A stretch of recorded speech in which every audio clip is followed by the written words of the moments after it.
Okay. Okay.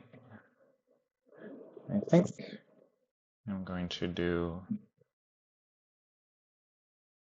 this as a league, probably. I'm just going to play it exactly the version I had the last time I played instead of spending time editing it. But I do think I'm going to talk about the deck before I start because I think I'm going to keep this as a file in case I want to upload it later. So let's talk about blue-white control in Modern, which is maybe not the most common archetype at present. Um, there's like a normal version, there's a version that just came out recently, and then there's this one of blue-white control decks in Modern. There's sort of a combo-centric one, or like combo control-ish, that runs Narset Days Undoing and then Isochron Scepter Champ, so that you can like have ways to lock your opponent out of the game and sort of surprise win. Um, and then the new one plays like Quantum Riddler and Ephemerate, and it's sort of like blue-white scam, which is pretty sick, but a bit wacky. I really want to try it. Actually, I haven't yet, and I'll probably try it after I do this. But for this one, I'm just gonna play the one I've been playing for the last like few weeks, which is Kahira Control. Not a lot going on, no real big win cons. Gabriel Nassif was playing this online for a while, and I stole one of his deck lists and then changed it a bit, and changed it a bit, and changed it a bit, and it's still very similar, but that kind of thing. So let's just go through it. I'm playing for Field of Ruin, which is the non-basic land hate. It's really good for Cavern of Souls, but also because there's a fair number of decks that just run very few basics, and sometimes you can just run them out. And a lot of bullshit lands. But wow, is it good in the Eldrazi matchups and the Tron matchups. And Flooded Strand. This is also, of course, my art showcase. That's the other important thing you gotta do.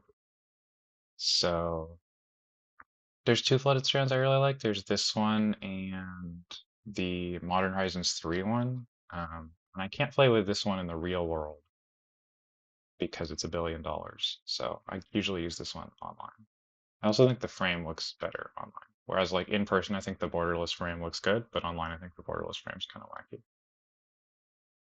And then I've got a old times. I didn't go with space for my shocklands of Steam Vents and Hallowed Mountain, just because I think was like close to my rental maximum, and those ones are really expensive.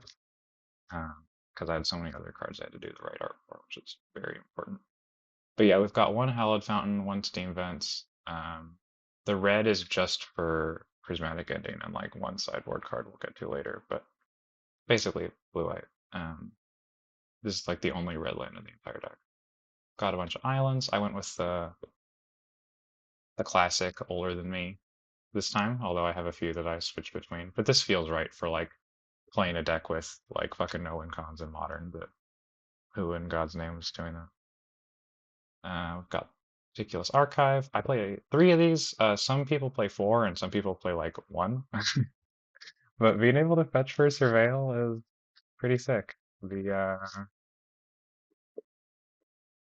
half a card ish that you draw for doing it is kind of crazy, especially over a long game. And then I've got 2 extra fetches. I've got 1 Tarn and 1 Misty. I'm running the OG Zendikars because those are the ones I just got in the real world, so might as well. Mystic Gate, got 2. These are great with the basic count being relatively high, and also with playing a few colorless lands. It's just really nice to be able to make sure you have blue for hard counterspell, and then also white for verdict and that kind of thing. Excuse me. Odawara is pretty sick.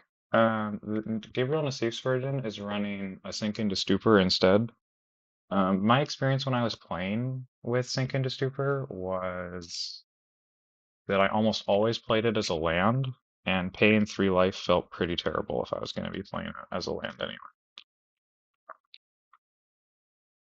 So I'm playing Otawara, which is way better when it's a land, and it's hard to say it's worse when it's a spell, because, I mean, it's free instead of, uh,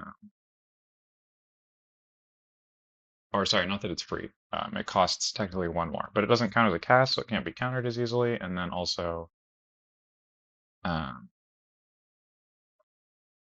wow, I love English in my brain sometimes. They are so good at aligning. It can target anything. That's what I'm trying to say. Or like target my own stuff, which Sync into Super can't. Sometimes it can target lands when they're land creatures, that kind of thing. So a little bit more versatile.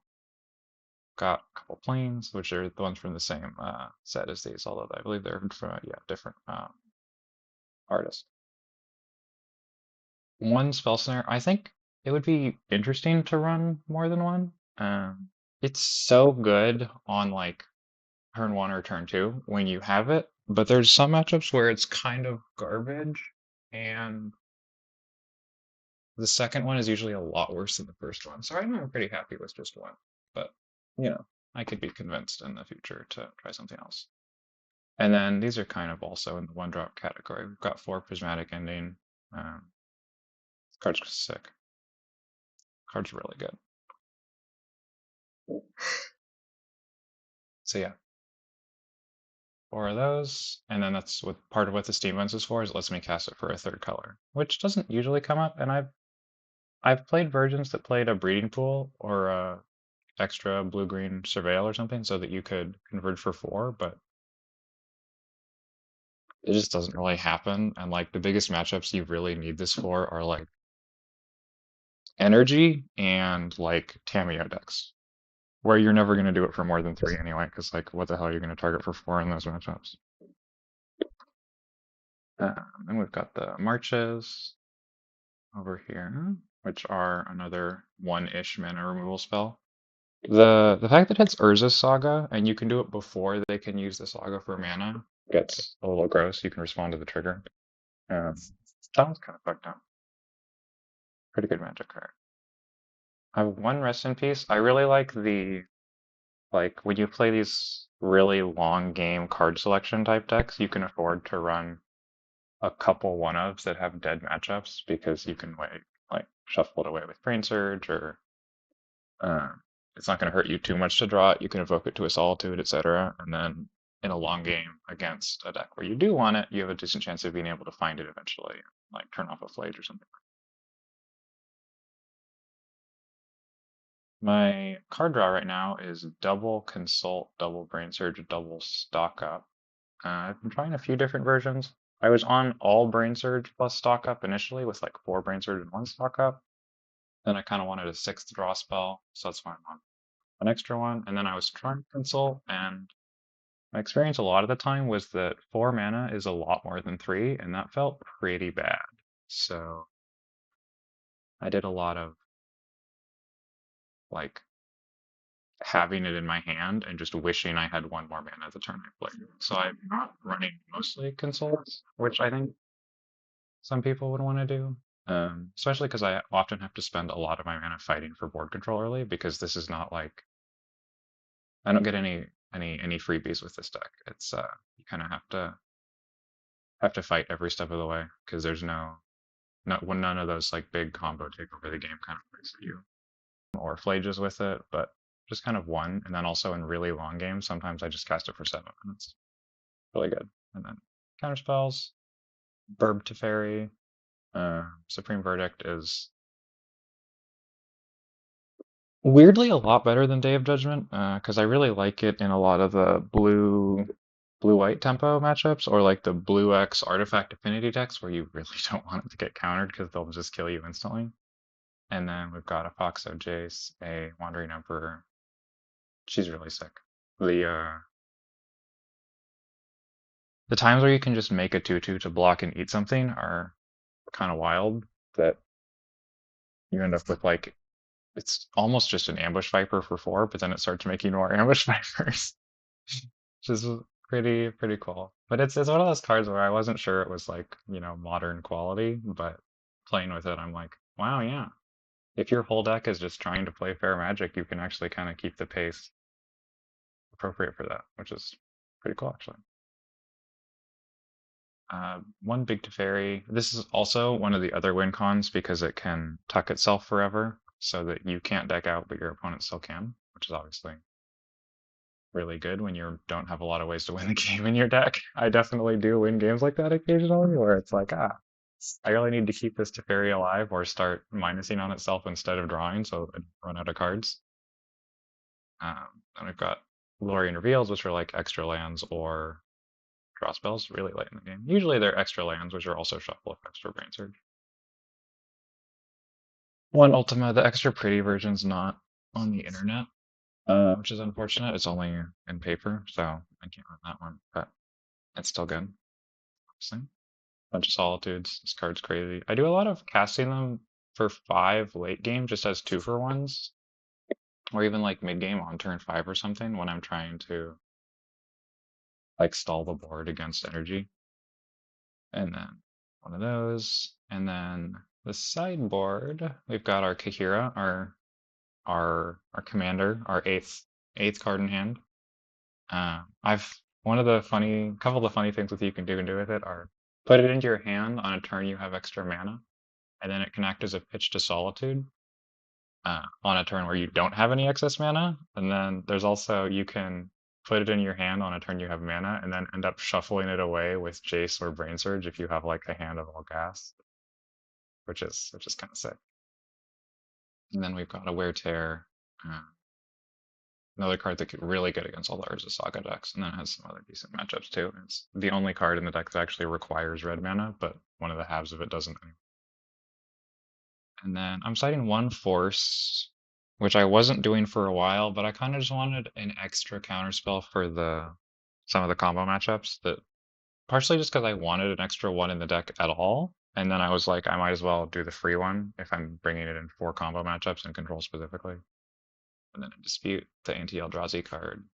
And then Beza Lockdown, or like the energy haters, got, you know, pretty normal stuff. High Noon is for Storm and Cascade primarily. Those are the two big ones we hate it for, or have it for. But that's kind of what's going on. So let's try it out.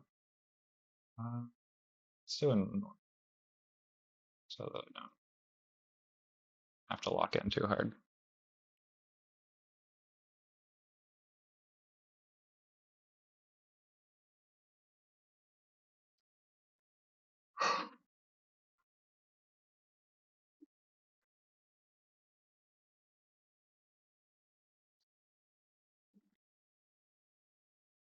But yeah, I've been really enjoying playing with this. It's cool that there's a deck in Modern that's really trying to just play very fair Magic. It still kind of works. Like, I think Boros Energy pretends to be a fair Magic deck, but in practice is like very explosive combo plays, and the fair aspect of like I'm just playing creatures sort of as like a backdrop to what you're doing a lot of the time, of just kind of blowing people up. And nice, got a person. They've got the Vivi. Hi, Vivi.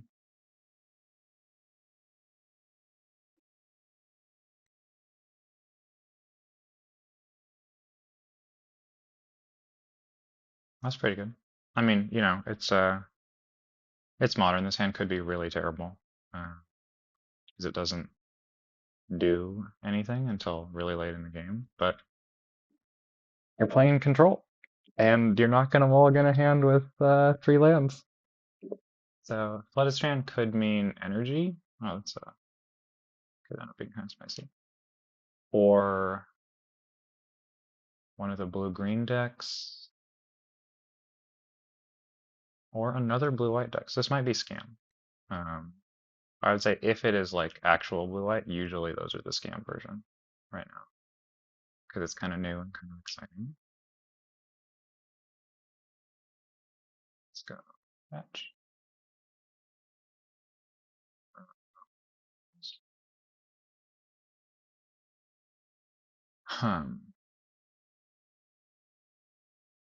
Well, if it is the scam version, I'm gonna want it.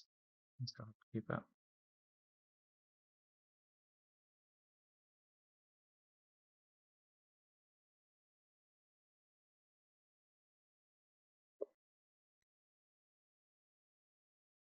Yeah, they are real blue-white control, and they're not Kahira control, which also makes it more likely that they're on a scam plan.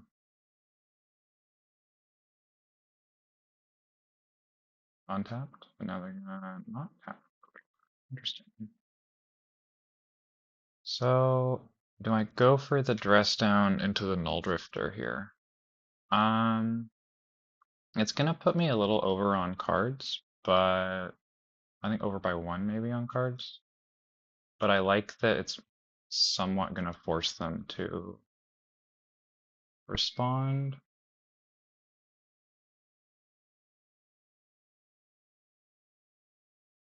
Yeah. So they're gonna counter the null drifter, but I'm still gonna get the draw too. And that's pretty nice. So I can't really complain. And I'll probably just toss the ultimate. It's definitely not really where I want to be here.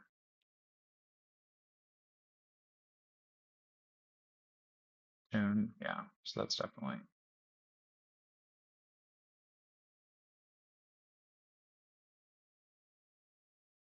the one I've been thinking of. Holy shit, that's terrible. I gotta that 1 second.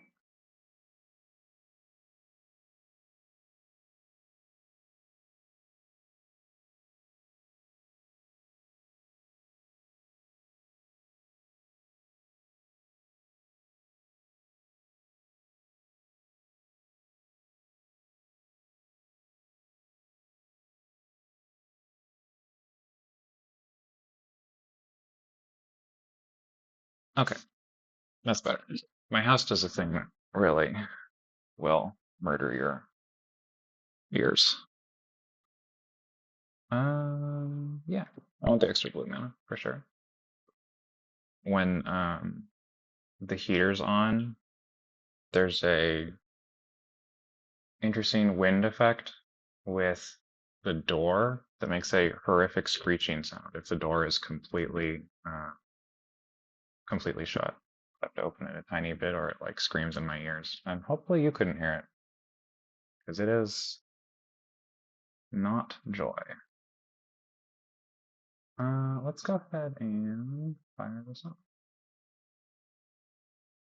Kind of curious if they'll fight over it. Yeah, I didn't really think they wanted to. It seemed kind of like a spot if they did.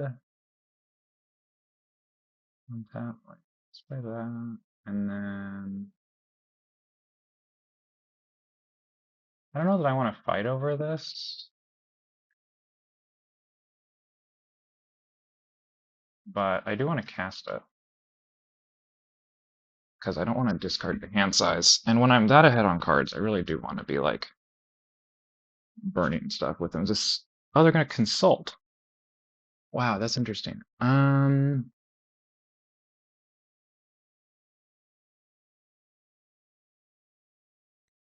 I feel like I do want to fight over it now because it's much harder for them to answer a Teferi once it's on board.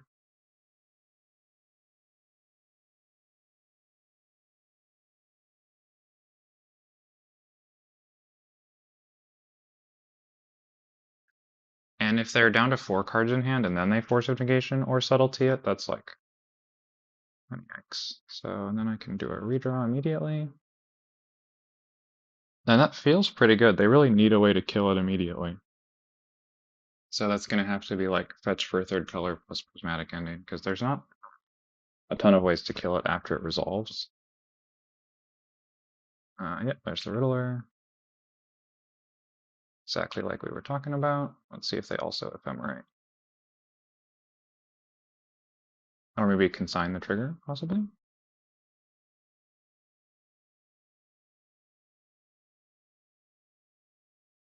Nope, just gonna let it go.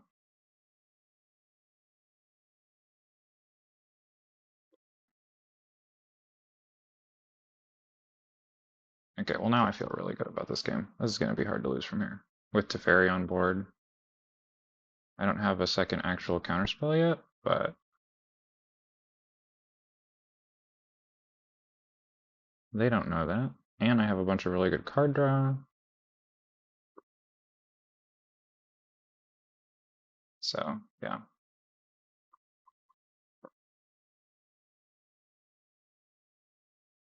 Gonna play another one. Yeah, I don't mind just dress downing this so that they don't get the draw.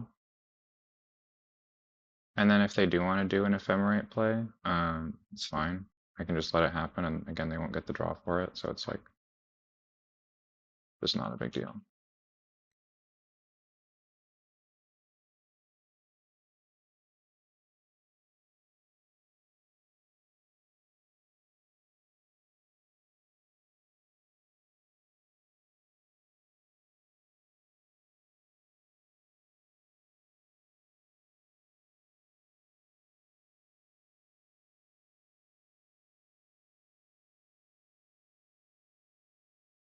No, you can draw a counter.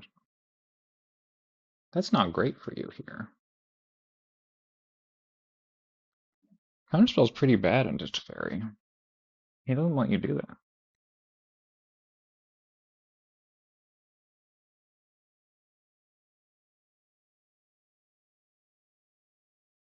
Let's go counterspell.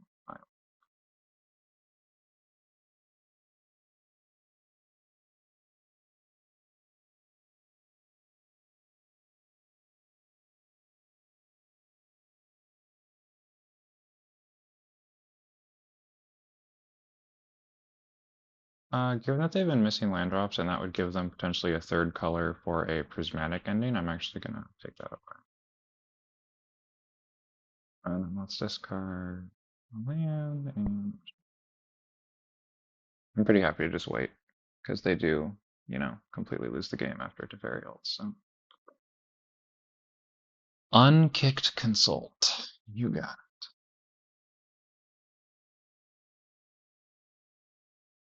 Hey, there's their third color. Could be for a prismatic. Yep. I'm not gonna let that one go. And now I get to kill the Sacred Foundry, so they can't do it again. Which doesn't feel very polite, but it does feel like it will win me the game. So, that's pretty cool.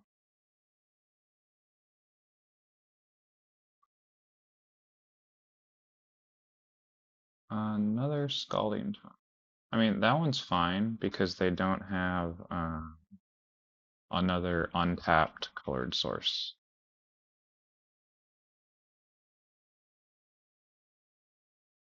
Let's discard. I don't know that matters, but next turn I get to ult Teferi and then exile all their lands.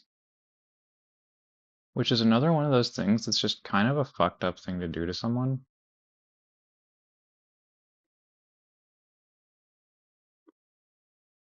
But I think that's what we're gonna do. Go to my turn. Ultimate Fairy. Let's bounce and exile a land.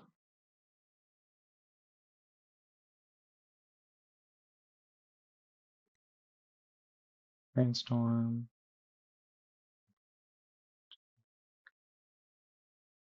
Yeah.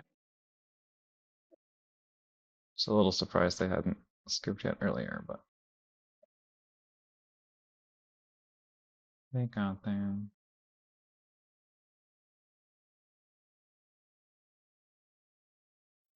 I don't know. That's fine. It's chill. I don't know what it's about, but that's okay. I won my first match, which second, well, I guess the whole thing, maybe the whole thing wasn't visible. Maybe it was actually working the whole time and it was just a browser issue. No clue, honestly. Absolutely no idea what was happening. Yeah, I mean, seems like it's mostly doing its thing. Let me check my phone browser again, which I assume will not work. They're gonna go first, what a surprise. Oh, one land, no Ola. Yeah, it's not gonna be. Yeah, so it doesn't work on some browsers. But like, do other streams not work on those browsers? Like if I open a random stream on my phone? Okay, so some streams work on my browser. Okay, well, I have no idea what that's about.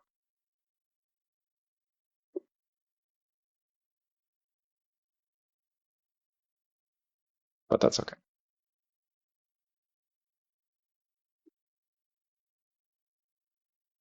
So if I keep this, I think I'm putting back a Field of Ruin because the second one's pretty dead, and at least that's a Pitch to Solitude. So, and then I think it's not a good hand, but it's a keepable hand. Yeah, I have no idea, but that's okay. Oh, nice. We're definitely getting a Surveil, so I'm happy using less potent fetch first. So, is this Boros? No, it's the blue-green, yeah, the blue-green Oculus midrange thing that plays that enchantment that has a name that I totally know, I promise. And I definitely haven't just totally forgotten. Nice. This is a good matchup though for me, for sure. It gets kind of annoying sometimes, but Dress Down's really good in this matchup, as is like having 1,000 ways to kill the enchantment. Do I want to draw a Teferi here? I mean, I don't hate drawing a Teferi here, but that's not the same as wanting to. Having an Ultima makes me a little more excited about keeping it.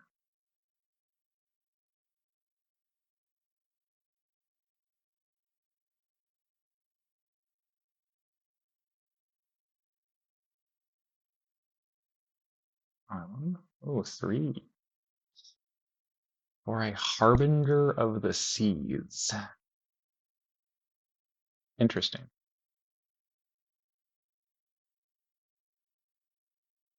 I think I'm gonna go ahead and fight over it, having ways to kill it in hand anyway. Um, so if it does resolve, it's really not a big deal. Like if they have a flare, then it's like, cool, I can just subtlety it if I need to or whatever. But I mean, it's not that bad if it resolves anyway, so it's like, yeah, like if you want to fight over this, then like, be my guest. Do I want to subtlety it? Pitching, probably. I mean, I'd really rather keep both of these. Like, what if I just untap, draw, and my top deck is...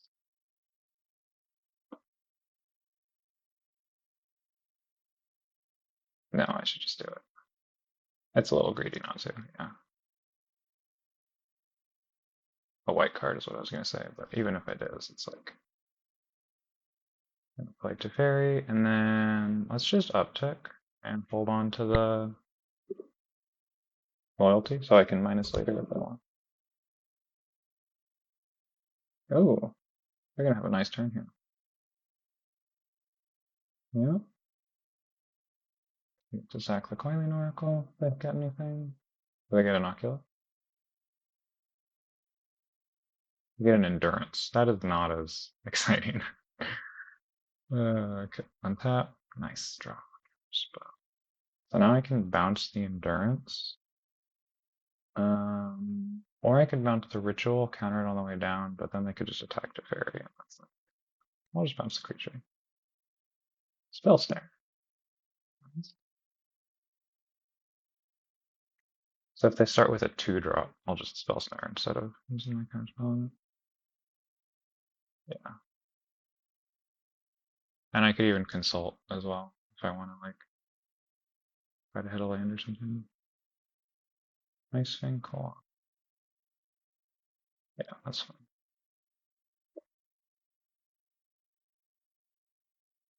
So their hand is endurance question mark.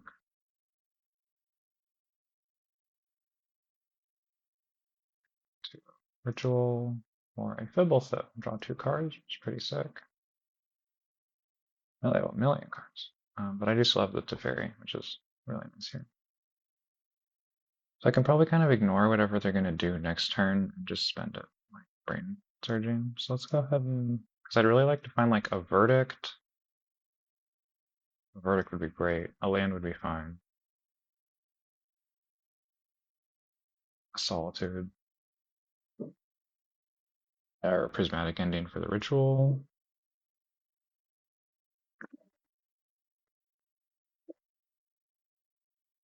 Would also be solid.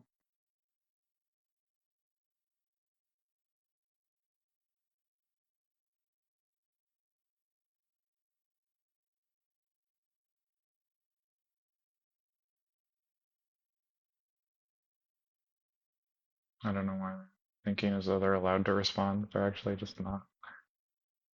Jace or Misty. I mean, taking the Jace would be sick if I top decked a land. Um, I mean, even if I don't, I just am playing Brain Surge anyway, so it's fine. It's not like I don't have something to do. I don't know. But yeah, land Jace here would be really good turn. Really good turn for me.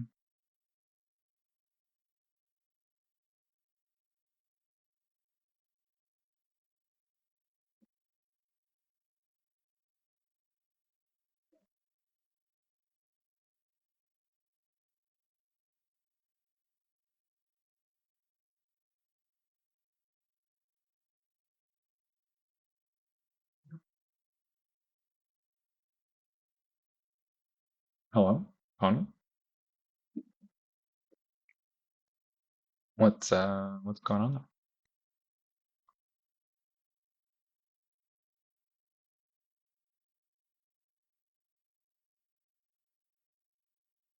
Wow, it's all skill.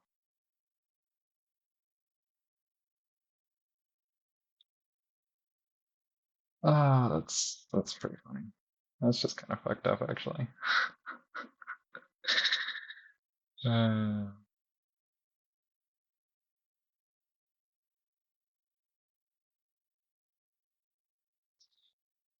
I guess I should do land under Teferi because there's some chance that I'll want to upkeep Field of Ruin, and if I did, I'd rather be keeping the island.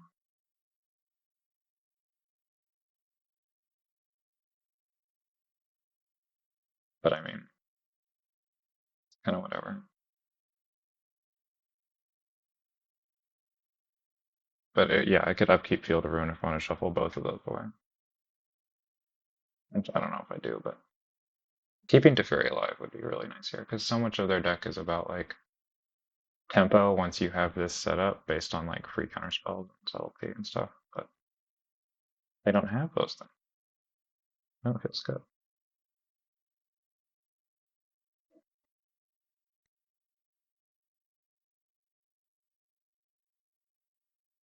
Yeah, I actually was thinking in my head, I was like, I bet they have a bounce spell. They'll probably do that.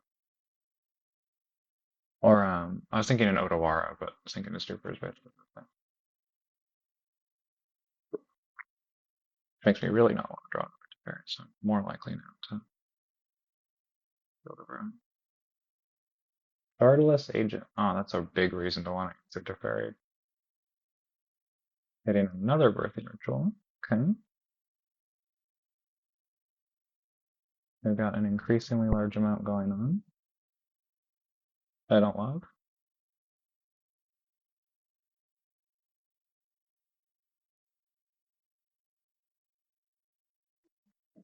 First one turns 1/1 into an Oculus. Second one turns Shardless Agent. Wait, sharpen off the seas. Well, that's annoying. I mean, I could Jace bounce the Harbinger um, to get access to white mana, but that's definitely a little bit annoying. So if I do that, if I go Jace bounce Harbinger to Fairy bounce Oculus, I can only counter. I actually can't counter one of those on the way back. Right. Oh no, because I could use.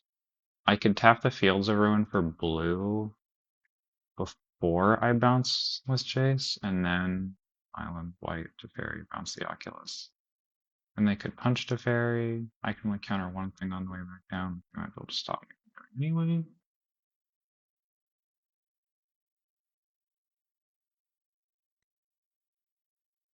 Yeah, so I could Brainstorm. I know my top card is another Field of Ruin. It's not that sick, but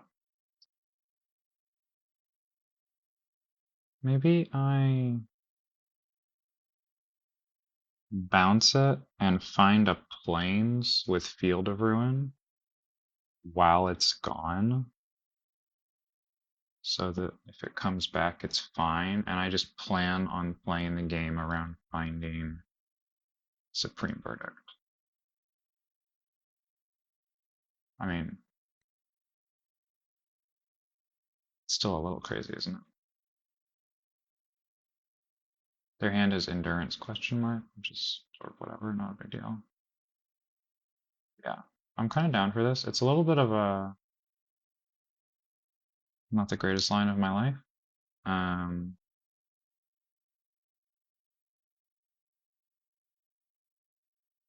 but I do think it's what we're gonna go for here.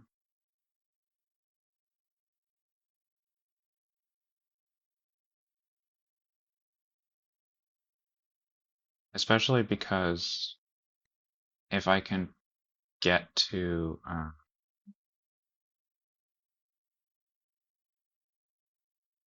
second white, then I'm presenting Supreme Verdict, which maybe changes how they play it. But I think here I can just play to Fairy, bounce the eye, and then they'd have to kill which one, pick which one to attack, and then I'm like not too sad about that.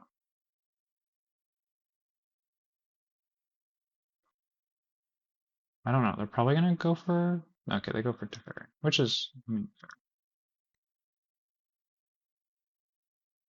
I don't know for sure if there was like a clearly correct option there. They're gonna replay the eye and probably just, oh they can't play both because they only have 3 blue because of the annoying ass field around. Nice. Okay, so I cut them off for blue. Oh, it isn't Oculus one blue? Yeah, yeah, yeah. They can do both. It's only a single blue. You're fine. What are you worried about? What are you worried about? So there's the dude. And this gives them blue blue anyway. That's fine.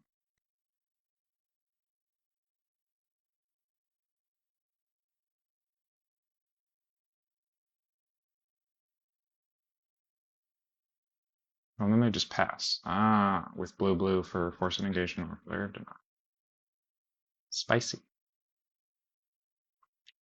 They're probably not grabbing with these, because that can only get 1 costs. And they probably only keep that.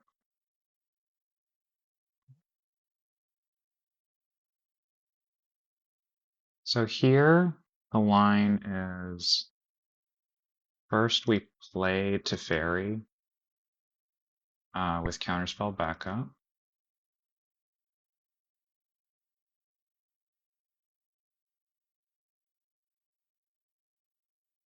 Sink into Stupor. Not Flare. I'm curious if they're gonna Flare if I try to protect. No. They say fine, you can have it. And now I feel a lot better than I did a second ago. Interesting. I kind of want to brainstorm with Jason plus with Teferi and just let that one hang out.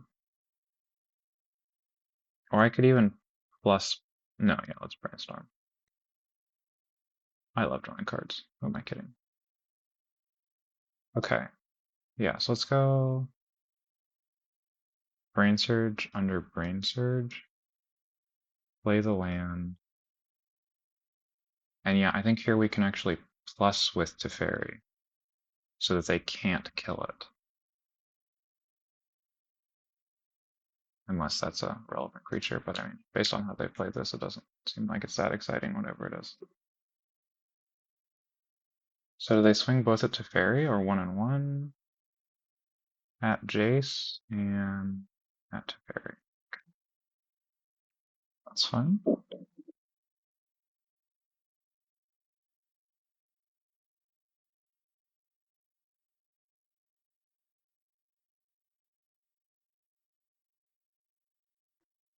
And flip an Ice Fang Coatl so they can sack it to a Birthing Ritual. Well, that's fine.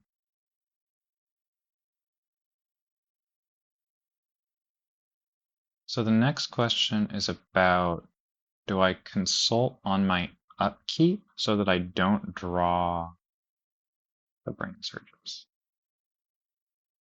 Let's see what they do here, because if they make a big board, I should probably commit harder to being able to resolve a Supreme Verdict. Or find a Supreme Verdict is more the statement. It's not like they're going to counter. It's literally uncounterable. Sack, sack. Okay, another one. So I just get to draw a couple cards there, which is nice. That. They grab not a breeding pool. How do I feel about drawing a Brain Surge and then using Consult to put them down, taking a big punch next turn and losing to Fairy, but setting up for something better? That's kind of a wild play. But I mean, it's kind of sick. In that case, the first thing we want to do is Brain Surge.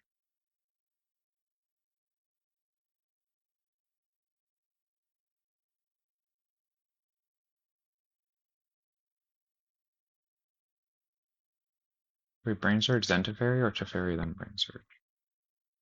Maybe we Teferi then start with Teferi. Now,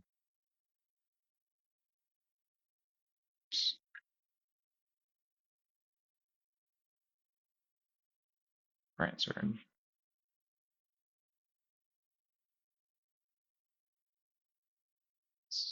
Wow, it's all skill, I swear. Shuffle away.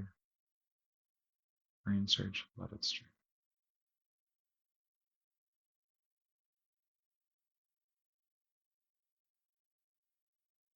The next question is about, we can Verdict here, but I don't really want to. I think what I'm going to do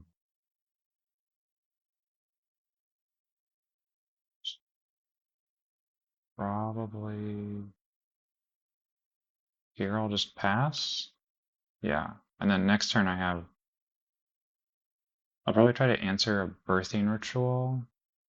Maybe, I mean, this Verdict is going to be really good. So, I don't know if I actually need to do that.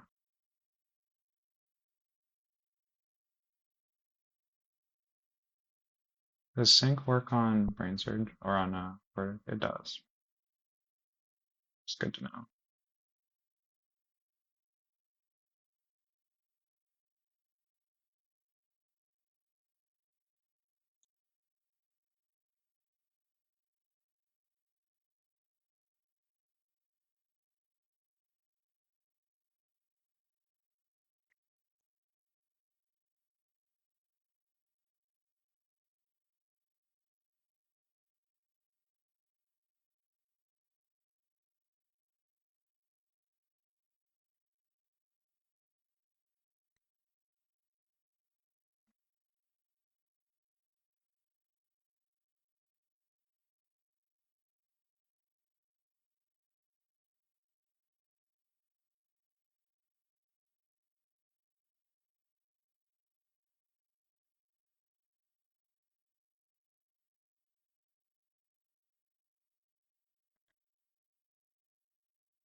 Harassed in the meantime, as happens in life.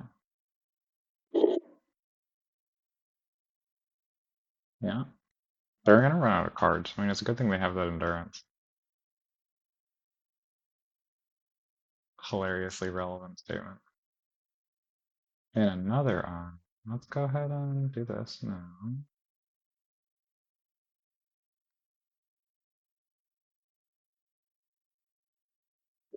Nice, we got another one. And then what do we want with it actually? It's kind of a funny question. I don't normally think of Rest in Peace as a good card here, but given that they have 17 cards in library, it could actually be really strong. I don't want to take it.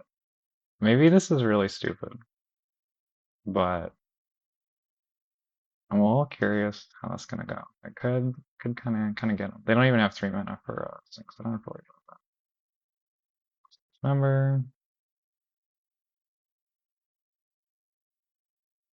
and so now we play it first so that it enters for free, and then we go blah blah blah, and then yeah, let's stop the field. Let's have a flooded strand.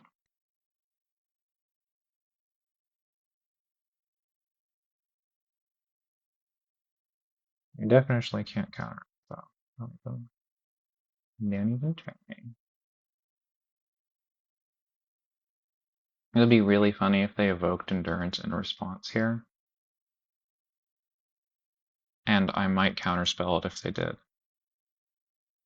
They're going to force of negation instead. I mean, that's crazy. Pitching flare. I mean, that sounds like I should fight over it then. Because this is definitely something they're worried about. So they'll evoke. I would imagine. Nope. They're gonna let it go. Sick. That feels really good. I don't know if they can win before they run out of cards now. Wow. I mean, that's a silly way to win a game of Magic. But I guess that's the whole point of stupid control decks. They're gonna cast it just for fun. I mean, it's a 3/4. I wouldn't be that excited about a 3/4, but I mean, I'm at 7 life. I'm at 7 life. I gotta give him that much credit. I don't think ritual is super relevant here. Okay, so let's play the land. Let's start just by trying to exile the endurance and see what they say about that.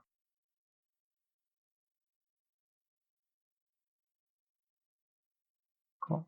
And then let's grab Kihira. Um,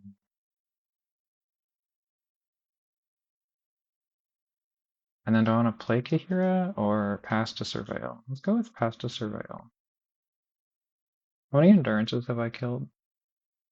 1 endurance and 1 subtlety. Okay, so there's some flash creatures left that are going to be kind of a problem here. That's okay. But that's alright. Yep, here's the next endurance.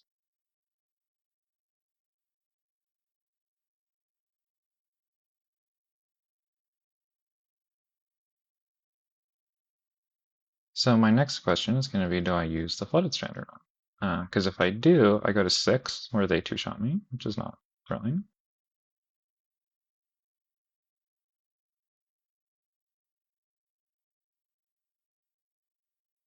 And then they just pass. Ew. I mean, I don't think their hand is great, but I do think it has another subtlety or endurance in it. Quite likely. Untap, draw. Oh my god, I'm so good at Magic the Gathering. Wow. I promise it's all skill. I promise. Let's just pass first. They're gonna play the subtlety to get to lethal, whatever. And so now I need one of these to resolve to not lose the game. Should I do it now or wait for their turn? Um,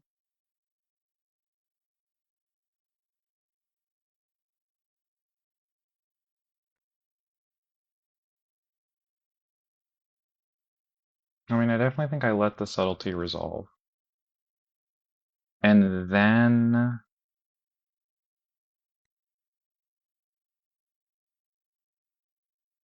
I think I'm gonna.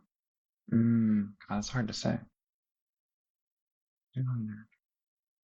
They might not have a blue to fetch for, so let's do this now, actually. They're gonna fetch, and they're gonna find out if they have a blue. They do. So probably it's a flare of denial to sink into stupor. Well, I will tell you, that's not a card I was expecting to see here. But I let that go, and then I'm going to use Kahira as my pitch to March. And which one do I want to exile? The Endurance or the Subtlety? I mean, that one flies. Feels like a bigger deal than Forta.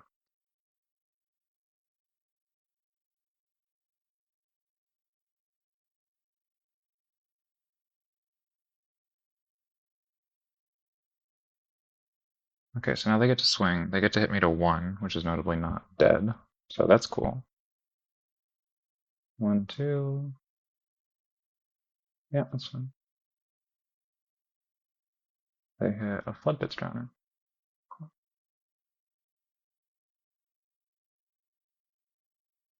So I'm gonna get to Verdict. All this stuff away. Let's see if they have anything else they want to ritual into now that they have some random shit in play. I guess not. Which is probably fair, because they really don't want to be drawing cards, right? Draw Lorien Revealed, which is not great here. Do I ever cast it first? 1, 2, 3, 4, 5, 6, 7, 8. I mean, if I don't hit an untapped land, I die. An untapped land that doesn't cost life, so that doesn't feel like my favorite risk. So the reason I would do it is because if they have another subtlety, I could be pretty sad, or another endurance. Um, because then I wouldn't have a pitch for solitude.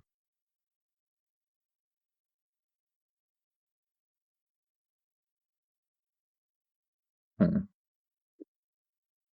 Yeah, it's hard to say. I think I'm just gonna play it, and then we'll see what they have. And if they've got it, they've got it. And that's gonna be our line.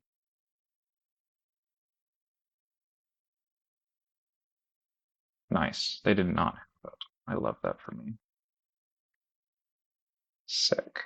Let's untap, draw actual counterspell. So a great fucking magic card. Let's go ahead and draw some cards.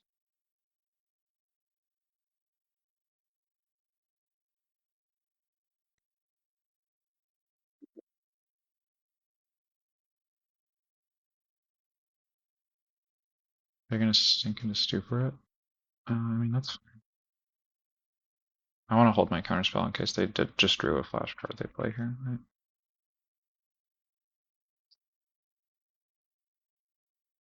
And we're going to do that again.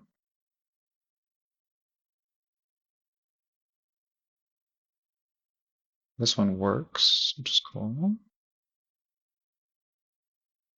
Then we're just going to pass so that we have counterspell and solitude to survive a flash creature. Because, I mean, that's really the whole thing here. Is like, can they find exactly? They have a flash creature here, so we're going to counterspell. And now if they have a response, they have to play it, right? And they have a flare.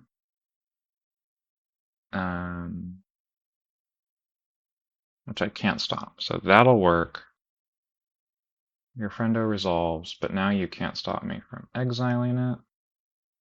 So I will, even though this is obviously like a card I would love to be actually playing here. Not dying is pretty cool, so I'm going to prioritize that. Untap, draw. That's nice.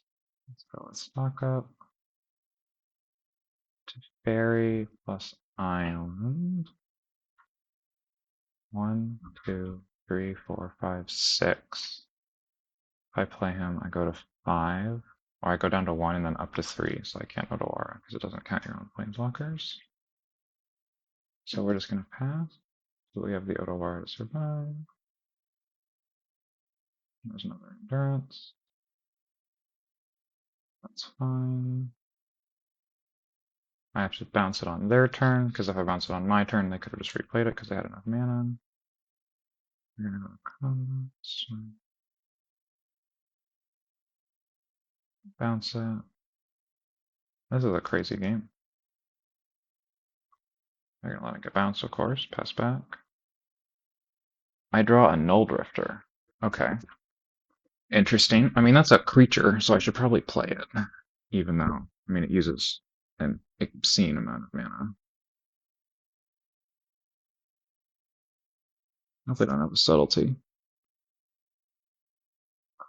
Was there a reason to play Lorien Revealed instead? So I'd have an Ignorant Flare. Oh, and then they still can, well, that'll save me from the, endurance. Wow, this game's getting really crazy. Obviously.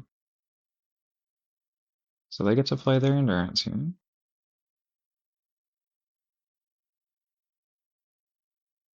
Which I get to kill.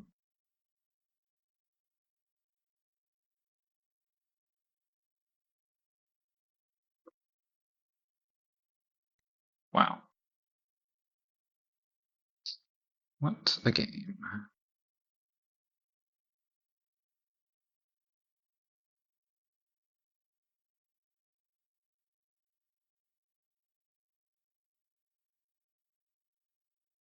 Wow.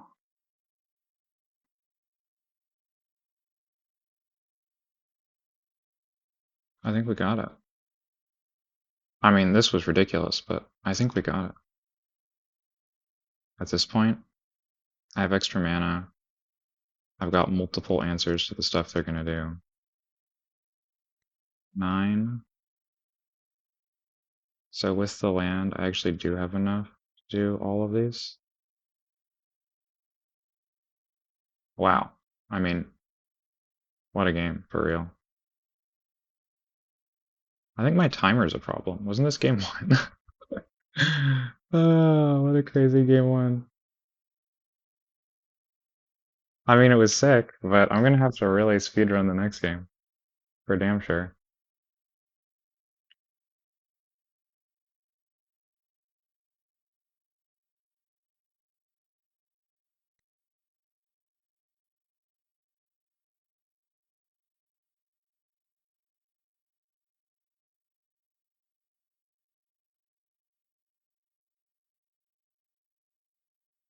I think it's gonna work. I'm gonna fix the annoying sound.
that was just wild.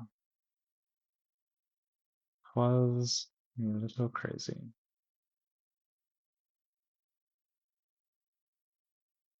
Okay. Rest in Peace was a bizarre hero there, but is not my usual win con. So we're gonna go ahead and let that one go. Um, ow. That was a little bit stupid.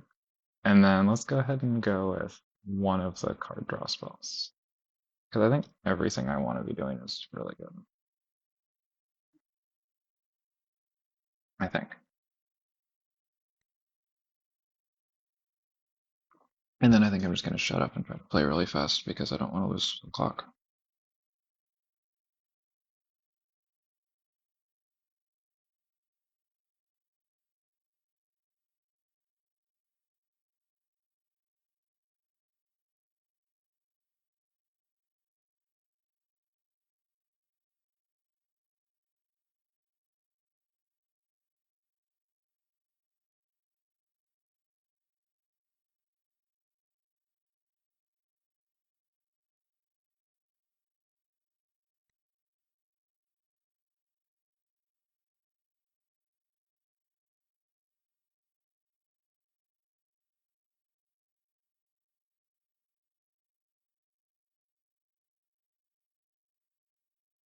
Really just want to land there. This is probably another collateral, I have to imagine.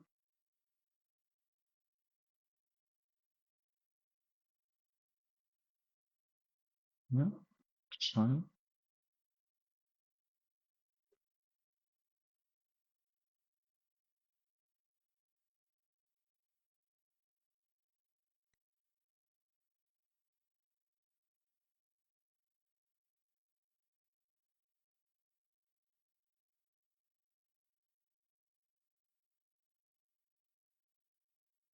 Be crazy if they flared to protect it, because then they would lose their creature. Yeah. I was thinking that's like not a reasonable play for them. It looks like they agreed.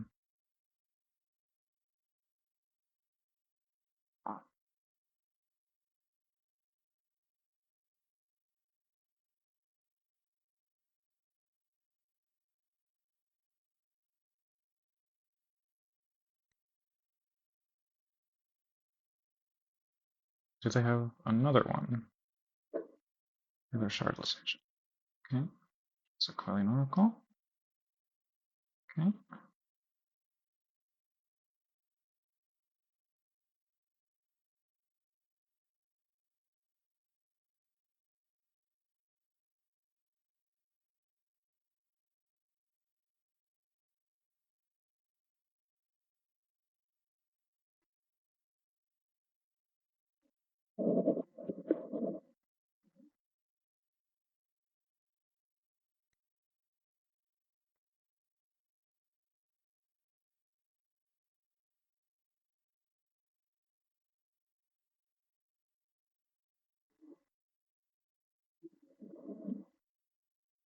I think if I play Wandering Emperor, they're frequently subtlety, sometimes counter. But I don't mind trying to trade a bit before I play my own Solitude. So let's go ahead and do this. I mean, I don't think it ever resolves, but I think that's okay.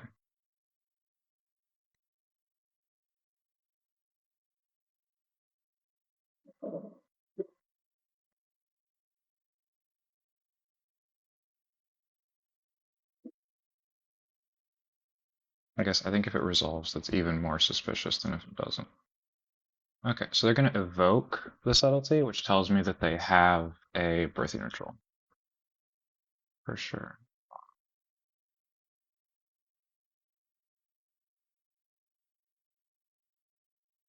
Coiling Oracle is not a birthing ritual.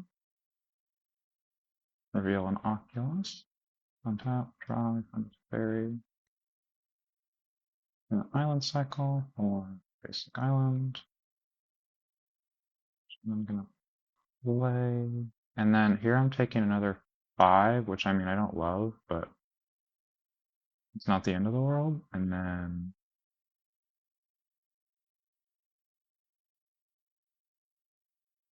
We'll be okay after that. Yeah, so I'm just going to take the 5, because what I want to have my answers for is the ritual here. They don't play one, so we're going to go ahead and do this. Start fighting over some stuff. Let it go. Very. I would fight to protect this. They're going to mystical dispute. So now if I try to counter it and they have subtlety, I mean, that wouldn't be great, but it wouldn't be the end of the world. It wouldn't literally kill me is what I mean when I say it's not the end of the world. It's kind of like the end of the world. I just technically don't die. And I mean, I have stuff to not die after that. So if this resolves here, I feel really good. They're Conkin, they're going to play Endurance. Just chill.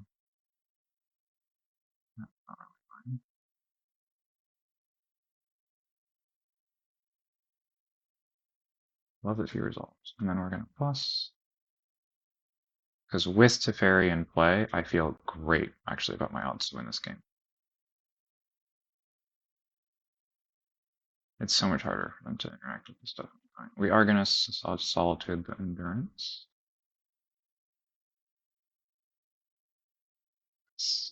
No, all at me. Yeah.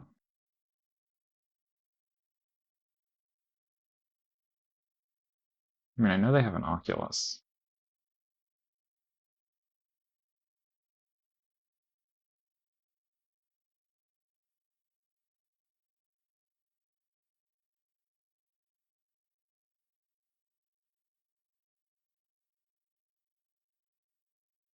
But I don't think I can Solitude that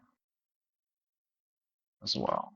That's a little too bold. Because I think I need these to, like, I think I'd rather be going, like, Solitude the Oculus as a hard cast plus block. I feel a lot better. But we'll see what they do. They've got multiple cards. They're going to sink into Stupor. Okay. Interesting. Null Drifter. Here, we're going to go with,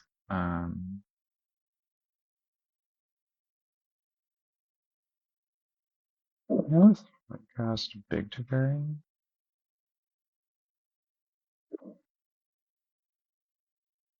Flare of Denial, and I'll say sure. Their board is starting to suck, which is pretty cool.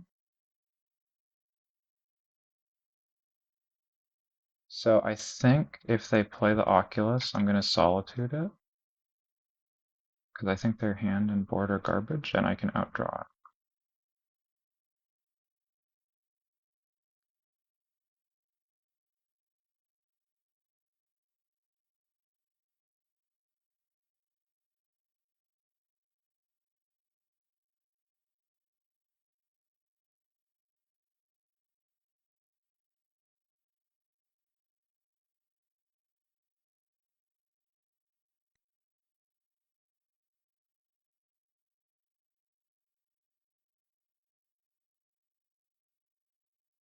I mean, we'll see if I'm right. That's what I think.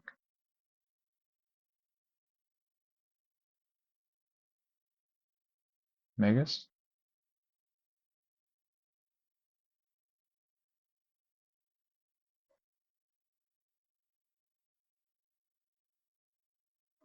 Birthing Ritual is obviously sick for them.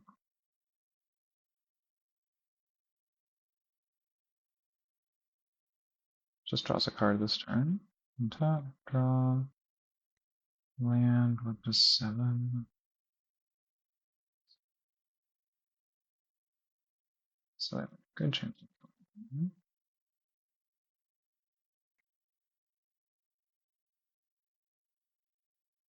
See if they can stop it. No.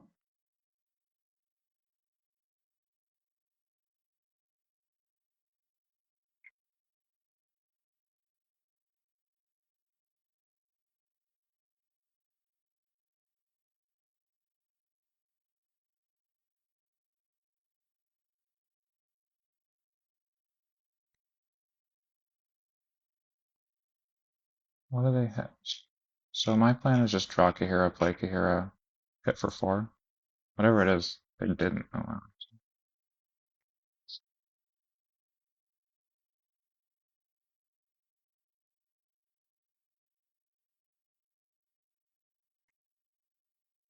Play Kahira.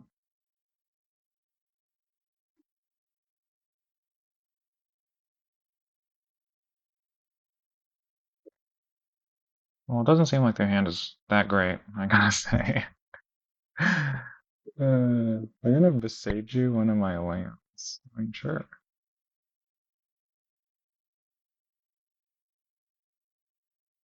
I don't really know why they did that, but I don't really care. I mean, I guess it uses some like clock time. Kind of a funny thing to say. Ah, it's because they want to play this Oculus. It's the 6th in the graveyard.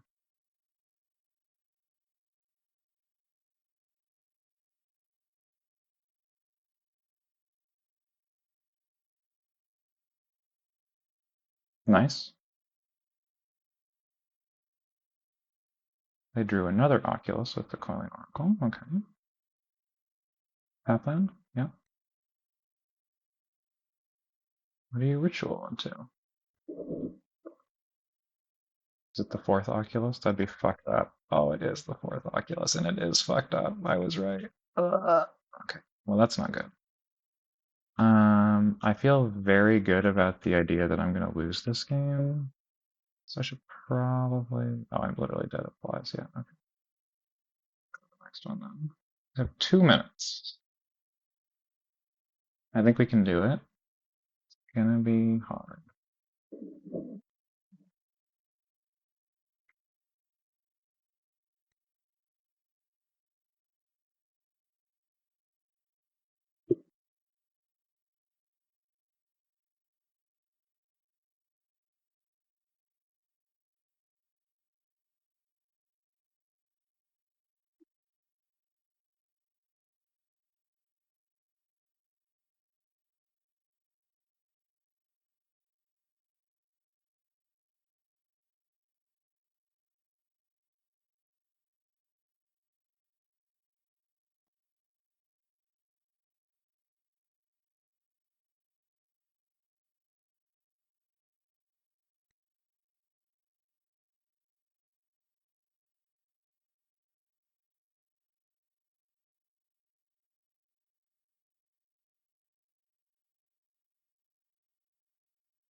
Okay.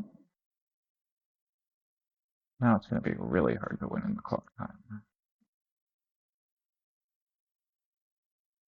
So, yeah, darn.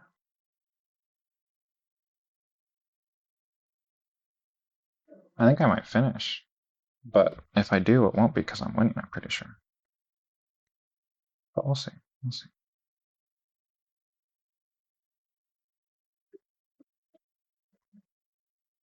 No?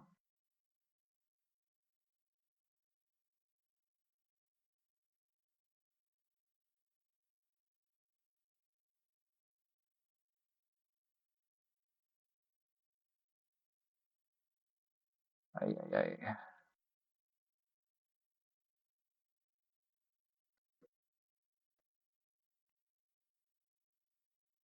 Okay.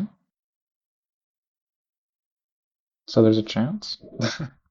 There's a chance the game one is winnable, but again, I don't think that with how it's going, it's winnable within the timer is really the problem.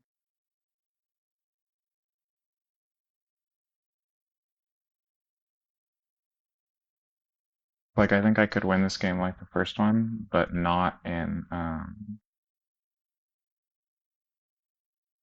not when I have 20 seconds. Yeah. Which, is okay.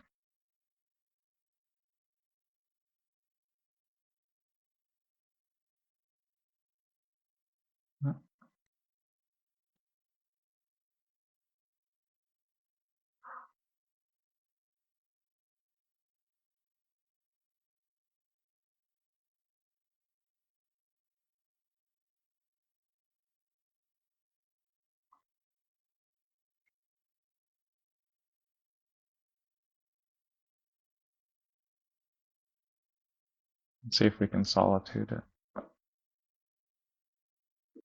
Because if we can,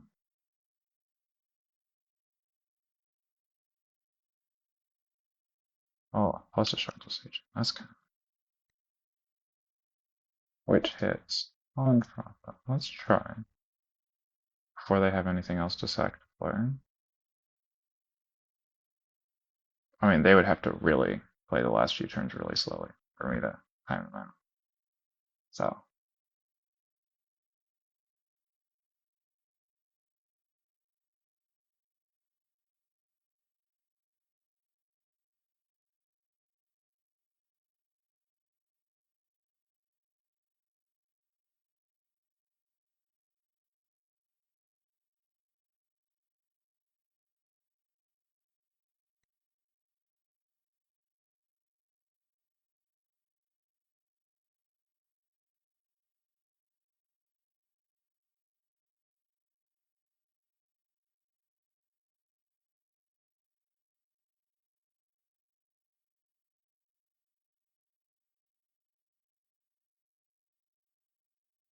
this is kind of the last thing I have is that they have a bunch of mandatory actions that take time.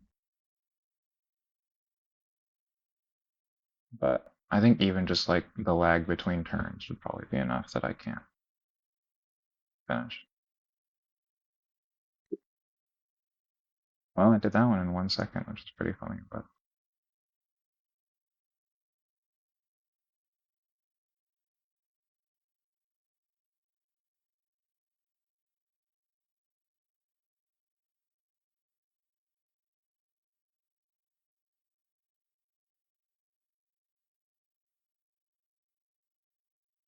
yeah. Ah, close. If I didn't have a stop, maybe I could have left those off. That was really good. Turned those off so that they would have a stop before me on their turn, and I would have a chance to, because it's on their turn here. If I turn off these stops on their turn while they're making decisions, like bada bada bada, then once it goes back to their turn, I can say yield all before I've ever had a chance to have priority so that I won't hit 0. I'll stay at 1 or stay at 0.1 or something. Wow. I mean, that was a crazy game though. That was kind of sick. I do like Magic the Gathering.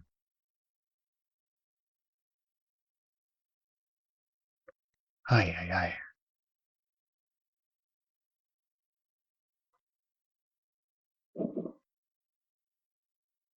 Probably pause for a second to reset my brain.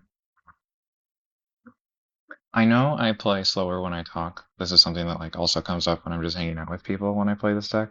Um, and really it was like the first game, because then I have these times where I like make a decision and then like talk through it rather than just doing it and then talking.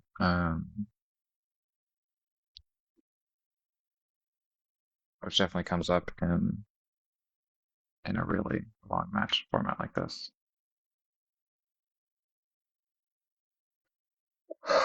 But okay, let's keep going.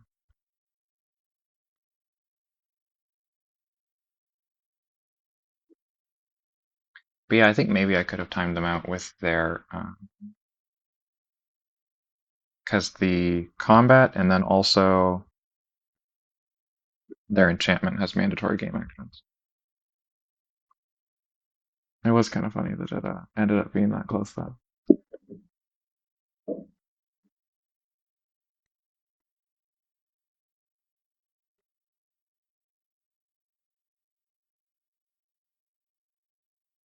Land plus land. I mean, it's a little silly, but that Lorien revealed is a turn 2 Hallowed Fountain, and then the hand looks pretty solid. So I think it's a fine key. A little bit spicy, but okay.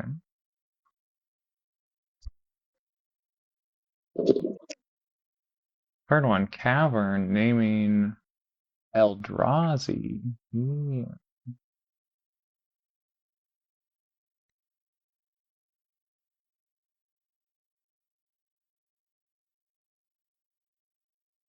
Let's just run it out.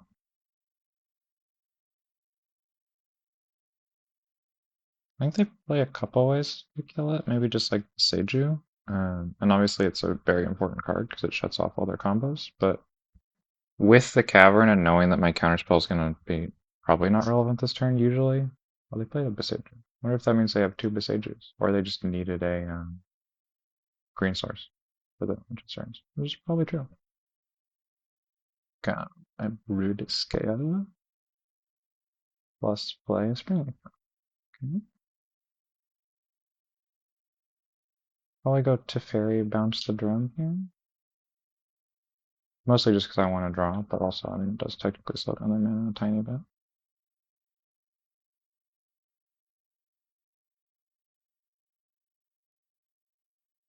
But also because on turn, the next turn, I can have access to instant speed Supreme Verdict if I find a untapped land, which is really good. Land or Brood Scale plus Springleaf Drum, plus they have a mana left after, if that's the line to go. Or they could go for the thing that makes a Scion, and then use it for the Springleaf Drum mana, and then sack it, so then I can do that and Brood Scale. But I'm just going to do it like this. Unless... Oh, Walking Ballista. So that's probably just going to instant kill Teferi. Red mana. Oh, just to play the card. And then... Yeah, I was going to say, there's no way you leave Teferi alive here, right? Like, that would be... That would really be crazy. Flooded Strand. Let's just main phase stock up. And grab... Probably just Dress Down plus another land. And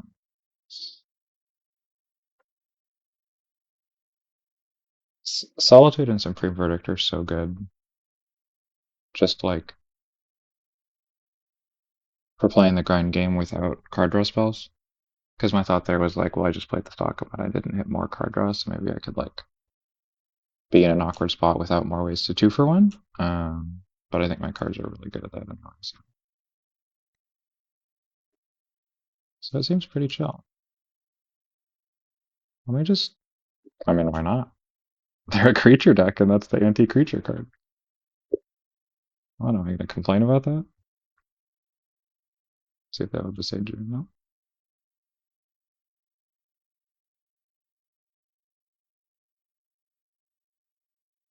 Saga, not a good card into dress down, I will say.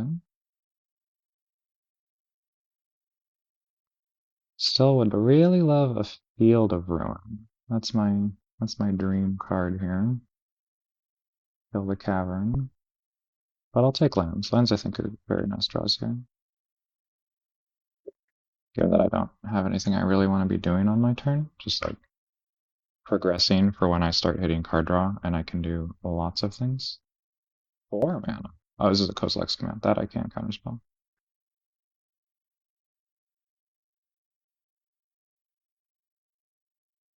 Excuse me.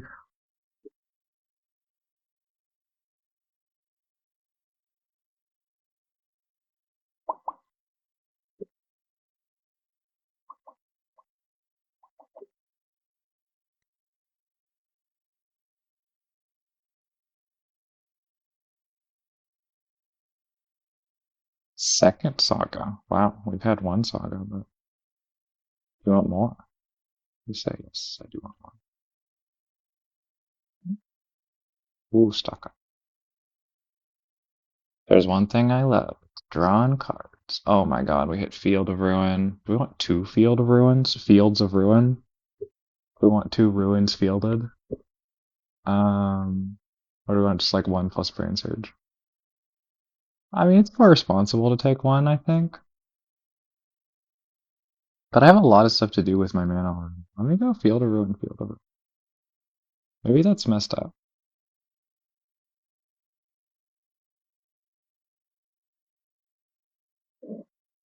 And then let's go to their end, or my end step, so that they use that. And then let's hit. I mean, I could just hit the Urza Saga, right? Are they gonna get Haywire Might on their turn? That'd be interesting. Yeah, I mean, let's just hit the Cavern like a responsible gamer, so that I know my counterspell's good. They're gonna float it for mana, probably just to be optimal and not because they actually plan on doing anything with that. To draw a card, nice. It's not like the Lantern's doing anything else.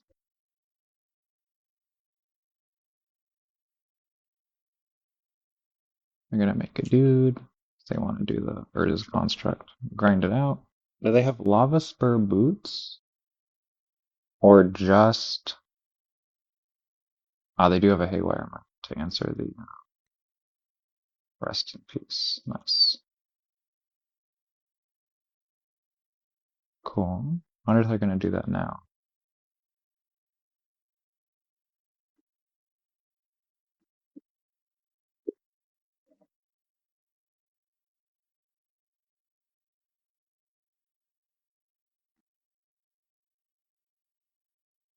And here I don't really feel a need to kill it because my Dress Down's gonna kill every construct anyway. So it's kind of like, no need.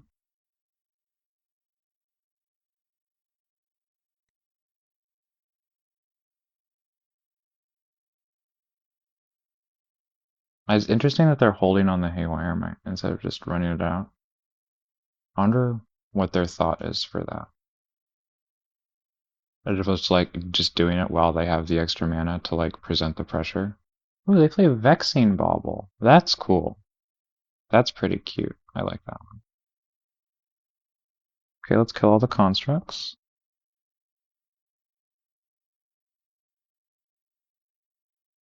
I wonder if they're thinking about using the Haywire Might, because I could theoretically kill it while it had no ability. Yeah, they are, which is kind of nice. Oh, just gotta run. Oh, that's pretty fun. And everything dies. God, Dress Down's a fucked up magic card.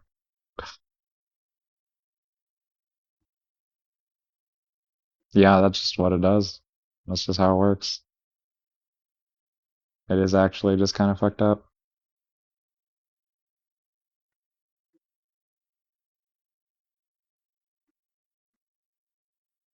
The presence of the bauble definitely changes things. Because I can't evoke a solitude, so I'm more at risk to the brood scale than I would be otherwise. But I think here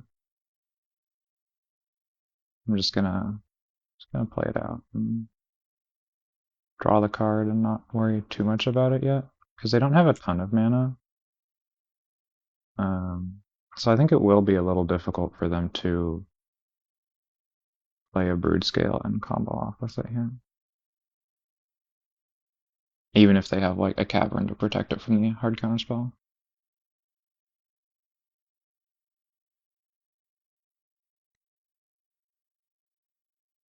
Oh, Chrysalis? Yep. Well, that's fine. That one does not bother me.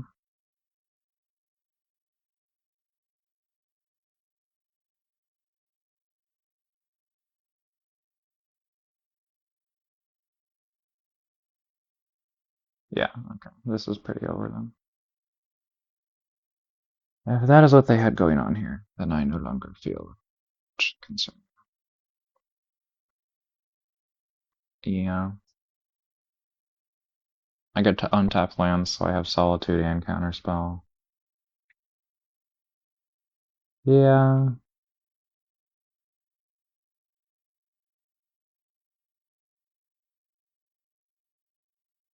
Not too worried anymore, for sure. I would be thoroughly impressed if they managed to Brood Scale off. Is this another Chrysalis? Another Chrysalis. I think I would just Solitude at this time. If it is.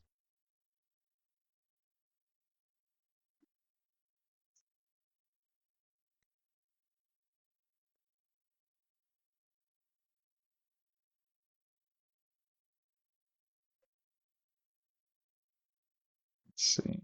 What's going on? No. So now the question is, do I just cast the Null Drifter? Oh my god, I drew a March. Wow. Okay. If there was ever any worry. 6. Let's just play my own Eldrazi. Is this a giant or a K command? Yeah. We're gonna have to counter that. But with the March to kill the Bauble, it just gets, or to kill the, wow, I can kill both. And they don't even have a mana to back it. That's fucked up.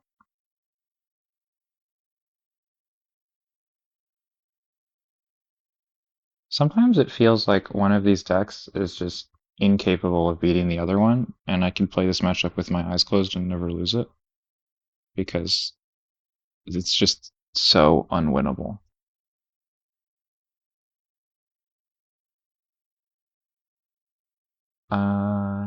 Yeah. Yep. Yep. Yep.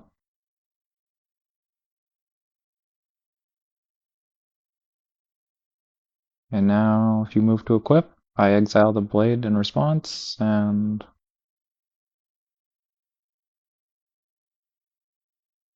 I think it's over. Is what I think happens there. Yeah, they're not beating 3 solitudes. I don't think they're beating 1 solitude here. They're really not beating 3 solitudes. That's a lot of solitudes.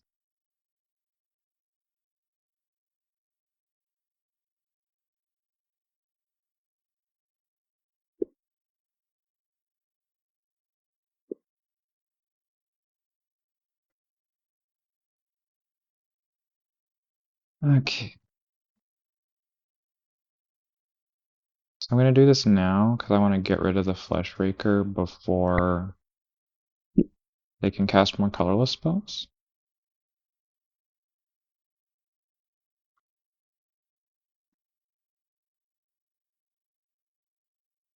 Did they sack the Brood Scale? Oh, that's gotta be like emotionally a concession. Like they're not literally conceding, but they're saying like I can't win. There's no way they would ever do that by choice here. Unless this doesn't get to Emrakul mana. I mean it's kinda close, but It's still like 4 off. So it's not even that close. An Ugin? Oh, that's not very nice. Wow. That would explain why they wanted to keep the Scion over the Brood Scale, because they were just like, if I have enough mana, maybe there's a chance. Which is fair, but is not true. You do not, in fact, have enough.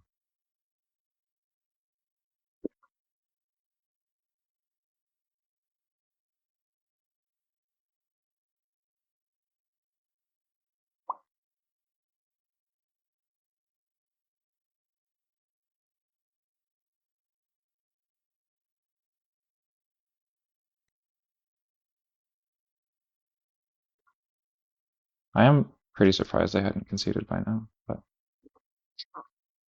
you know, they've got some really good cards in their deck and they want to play it out, and that's fair. I'm quite sure it won't matter. They probably are too, but they get to do that. Rumble into a land is kind of tragic there, actually. That's just like salt in the wound.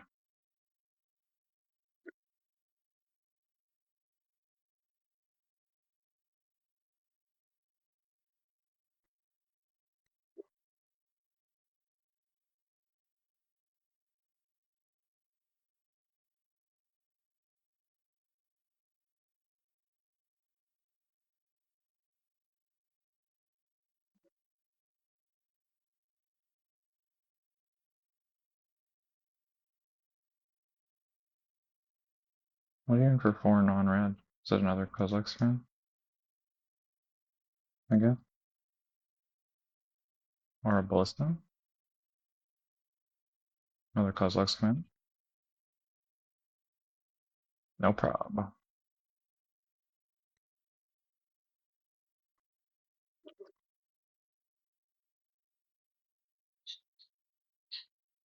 So now I get to do this, and then kill another one on my turn, and then they're dead to the combat damage.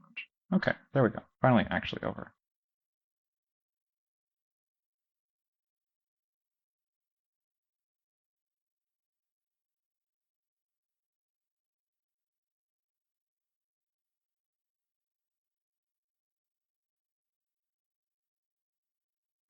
My eternal conundrum of life.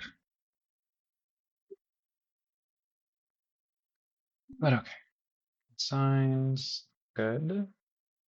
Wear Terror is great. These are all like I could understand playing Lockdown or Stony Silence, but I just kind of feel like the cards those are answering like my natural game plan does so well against that it's like, is that really worth weakening what your deck is already doing for? And I feel like the answer is probably no.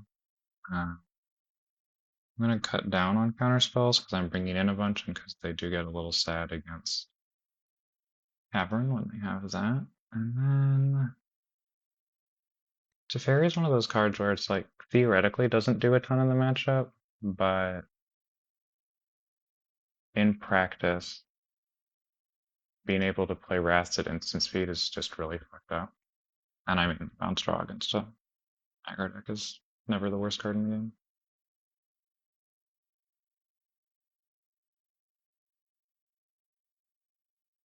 Excuse me.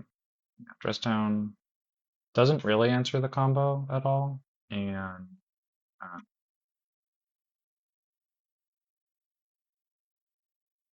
doesn't work on most of their past triggers and stuff. Anyway. Let that go, and go one more. Oh, the woes of life. When every deck and card in your deck is so good. Painful. The hard choices in life. I'll cut another dress down. Like all the dress down haters having. I have a couple people who keep telling me not to play all these dress downs, but I think they're really good. And sometimes they're like counter draw, and sometimes they're like kill 4 constructs and draw. And like there are saga deck, but oh well. Pending's great. Ring Surge is also great. Is it good enough to justify this keep? Yeah, why not? What's the worst that could happen? Seems pretty good. Seems pretty good.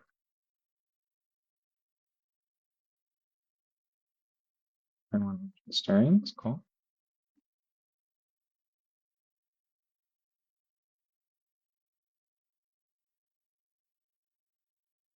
Right. Made of the legend. Inside. Wow, that's a good draw. Suddenly my hand is like a great keep and I'm a genius who was never in doubt. Eldrazi Temple. Is this for the, yeah, for the Flesh Raker? I mean, there's a really good argument for consigning this. Could I ever die next turn for it? I mean, I don't think so. I think I feel okay about just covering it to stay, like, doing well on board.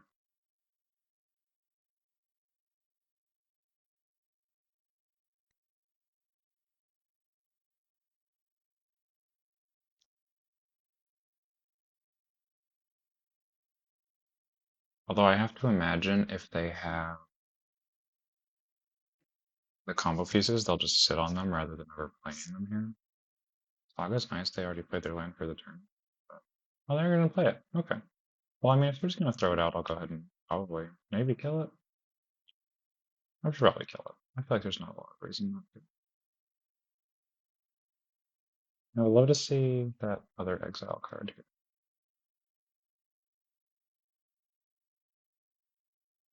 That's a good draw, obviously.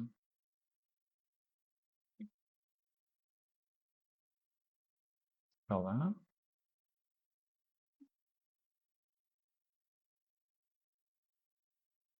And now if they play Saga next turn, I can Field of Ruin before it has done anything, which is great.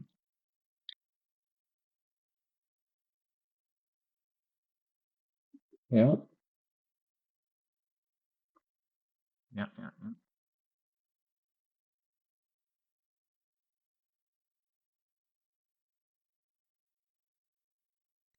Grab a Surveil. A Spell Snare. I think that's worth keeping here. I think it's good. I don't think it's fantastic, but I think it's worth it. So now here, we Field of Ruin on their upkeep, so that they can't double it for mana for a, whatever that card's called. Eldrazi Kozilek's. That's the one. And you can float it for mana here, but you have to spend your real turn's worth of mana now if you want to do anything with it. Yeah, it's not. It's just not worth it at that point. Blade of the Blood Chief. You got it.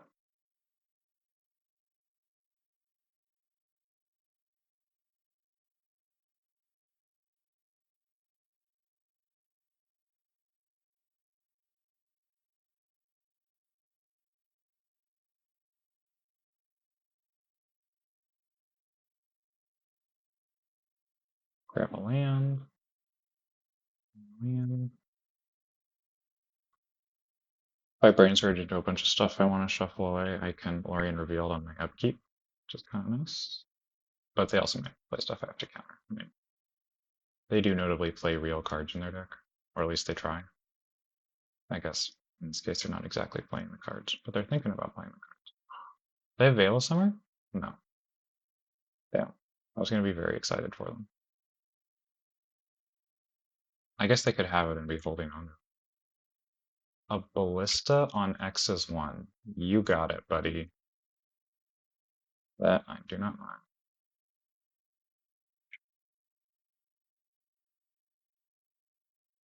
Brain Surge, and then Lorien Revealed. Probably. Ooh. Wow. Oh my god, those are some good fucking magic cards. Yeah, let's get rid of Otawara Ultima, and then Island Cycle for. Let's get the Hallowed Fountain. Play it on and pass.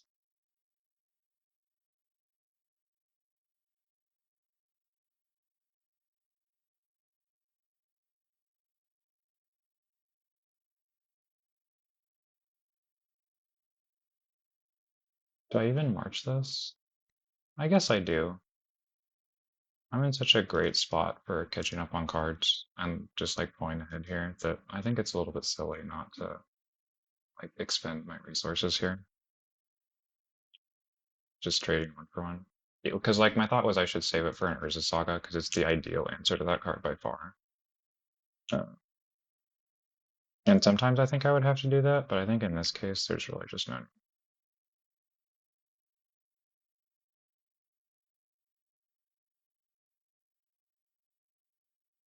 Or at least that is my my take, my opinion.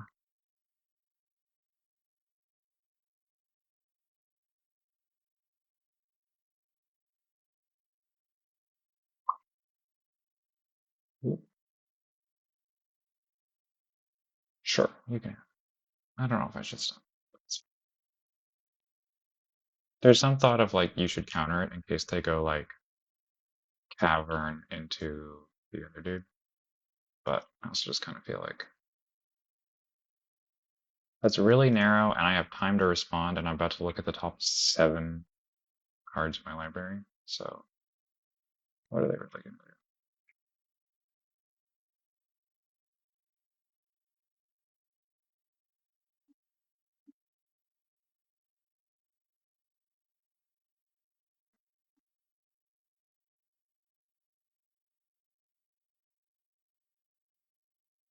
Apparently not much.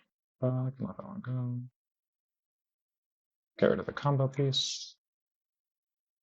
Because the 2/2 does not do a ton, I gotta say. The 2/2 is not where they want to be.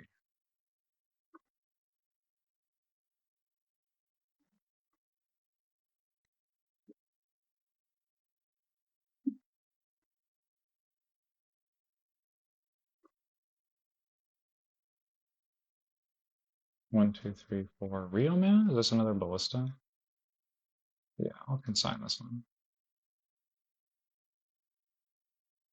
Veil of Summer now. Cute. We're just gonna do it again.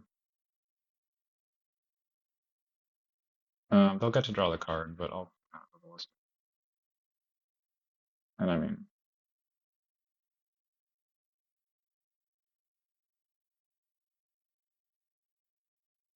I get to pick up Kahira and still have mana for Solitude and Counterspell, which is pretty sick.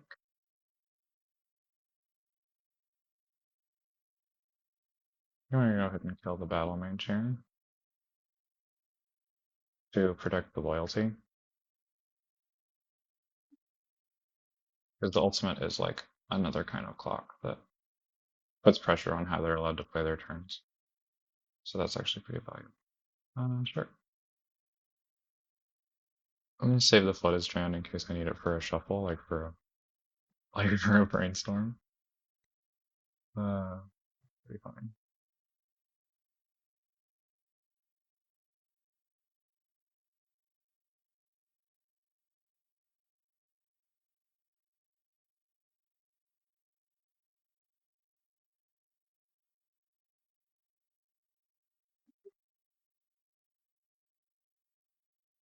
Yeah. I don't think I can lose from him.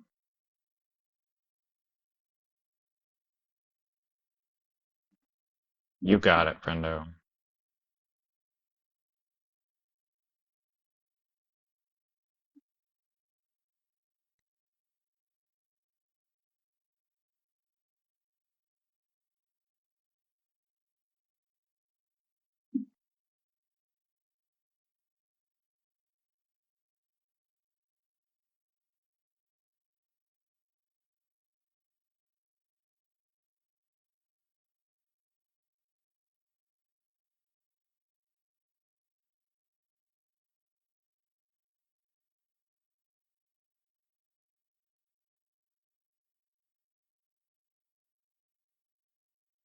Only did one. Doesn't matter, but it's kind of funny.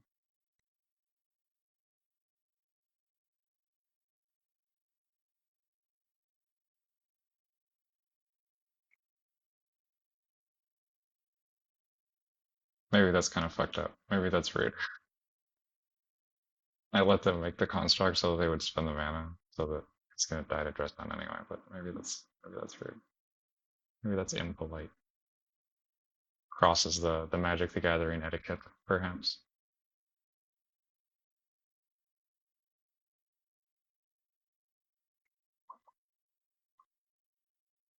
One, two, three. Nope.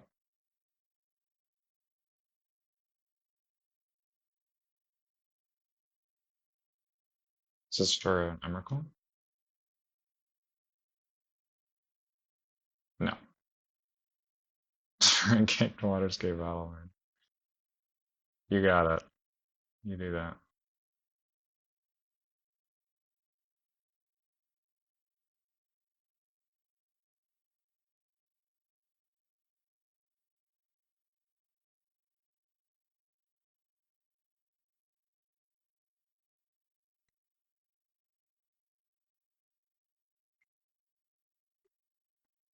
I don't know why they did not concede earlier, but that is okay.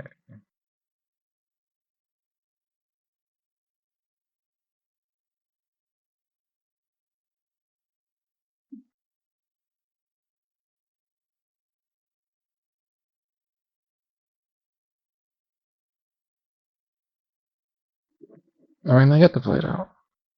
They do. But these are kind of like play themselves turns by now. Yeah. Okay, there we go. There we go. Okay, I need to eat dinner like a responsible gamer. So do that, and I may come back and play the last two afterward. But for now, I'm gonna go do that. Okay. It is now a couple hours later, and I'm going to finish this just recording, I think, rather than play streaming. I had some problems earlier with the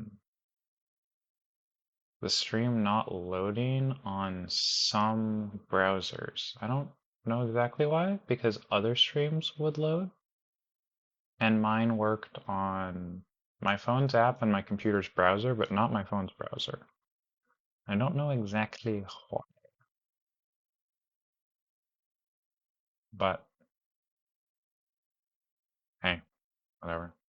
That's what was going on apparently. So yeah, I'm just gonna finish this with recording, and then I'm gonna splice all the VODs together and try to do it as a big YouTube chunk.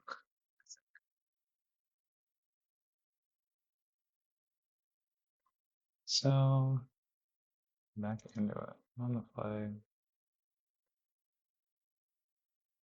Wow, I mean, it's about as good as it gets, right? Not letting go of a hand like that. It's got a prismatic ending. Got a dress down. It's got all the lands. It's got something to do. It's about as nice as I get. I'd love an actual counterspell, you know, but it's a good hand for sure.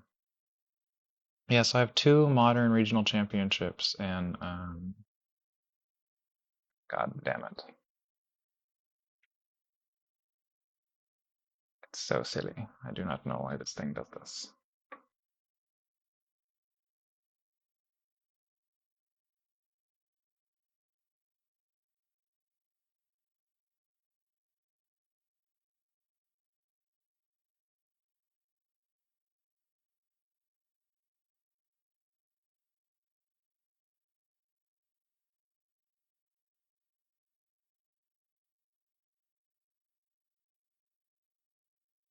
I say I don't know why this thing does this, but of course I know exactly why. It is just a silly physics outcome. Okay. Yeah, I have two regional championships, one in October and one in uh, November, and I think I'm gonna play this deck at both of them because it seems pretty sick, and I really enjoy it. And I have it, which is also a good reason. Choosing what deck to play, play the one you actually own. It does make it simpler as a process. Could have played the Otawara there because there's a decent chance I'm gonna want to play a 2-mana spell here, and leading with Otawara would give me a better chance of being able to use the flooded strand for a surveil lamp. But it's fine. No biggie either way. And this also, of course, like holds the Otawara in case some like I draw a few lands in a row and I end up having it in my hand longer because I would like to draw more lands here. Like I am surveilling for lands basically, like that, because that is really how these matchups go. Is a lot of land drop importance. Um, yeah, yeah. So I have two RCs coming up. I went to one. Didn't they grab the red land? They're definitely playing the blue-white scam deck I played against earlier. Um, I had one in Minneapolis earlier this year where I did pretty good, 11 and 4, and made top 64, but not top 32. So I just barely missed the pro tour.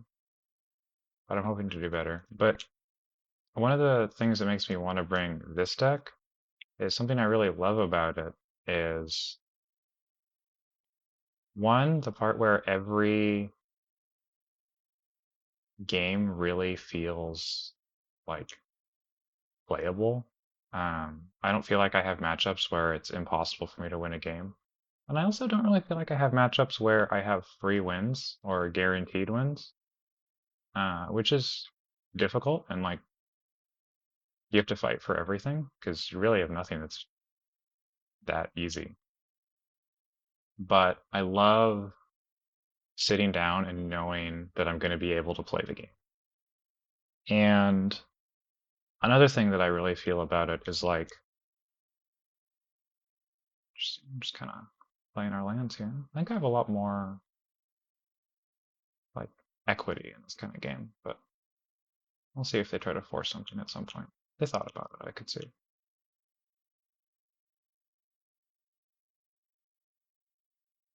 Um,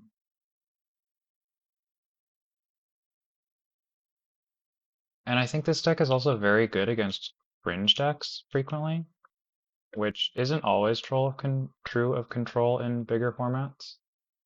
But this one in particular, I feel like it matches up very well against random BS type decks, which is like a great place to be. Interesting. This Riddler? Well, I'll dress down. You can play it, but you can't draw for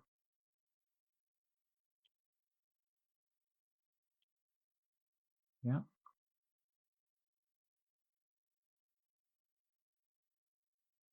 See if they try to blink it after the dress down goes away. No. Cool. 5 mana. I could play the Jace. I don't really feel like it. Doesn't feel like it adds a lot for me here to push. Whereas like if they're gonna try to resolve Riddler, I feel like that would give me a better window.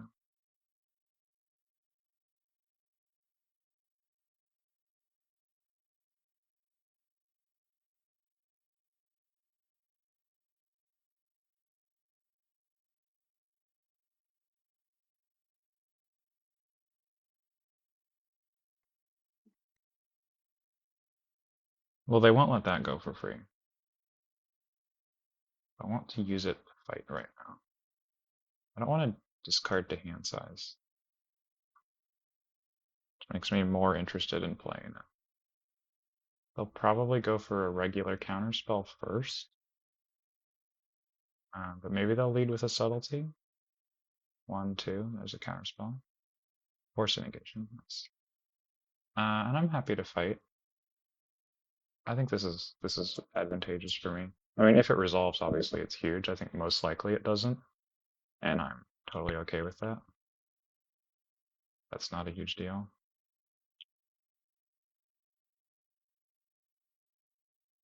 Because now I'm in a position where we fight over something else, like they play a Riddler, I try to kill it, they try to protect it. We can do a little battle where I have a lot of kill spells. I feel like I have a good chance of successfully killing it, and then I'll be able to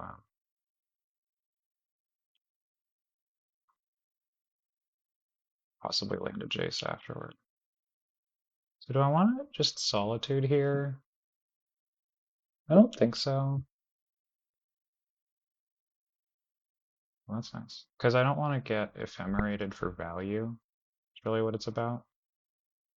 Um, in fact, weirdly, I'm still kind of interested in just doing nothing. Seems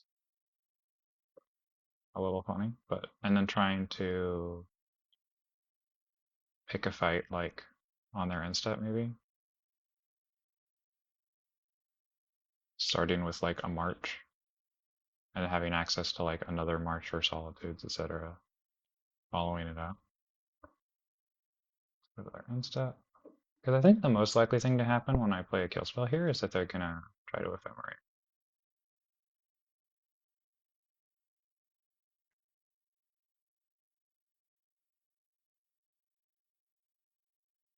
And then it's about how do I want to respond. We're gonna start with a solitude. They're gonna play it. Yeah.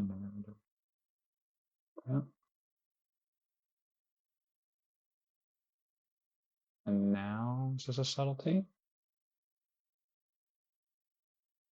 Hmm.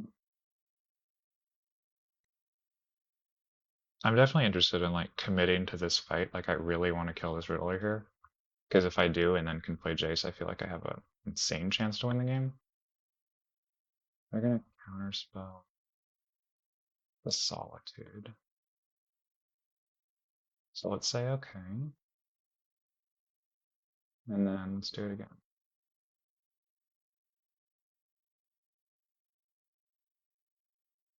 Oh hell yeah. Oh okay, now that feels really good.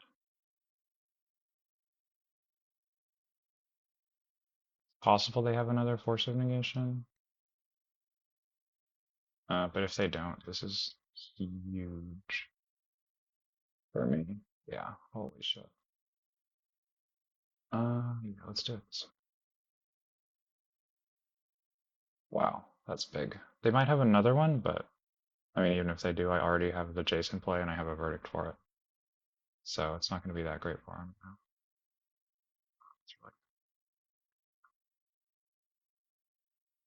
But I don't think it can kill Jace. I mean, their deck just doesn't play ways to kill a 4-mana Planeswalker other than combat, so not too scary when I have a verdict to answer their Riddler. If that's what they go for their pressure.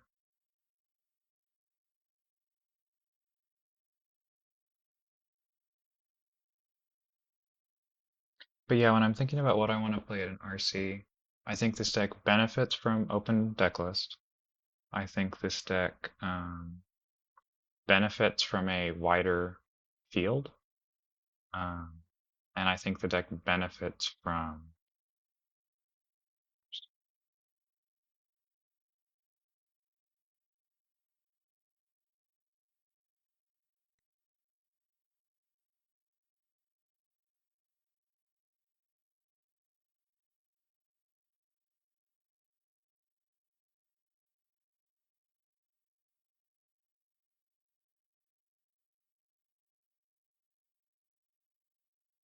wow, those are some good magic cards. Okay.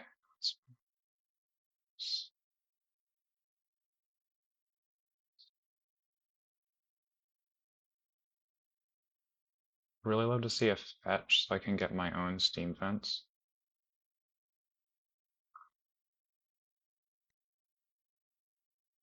Looking at what I got. Let's take Solitude Verdict.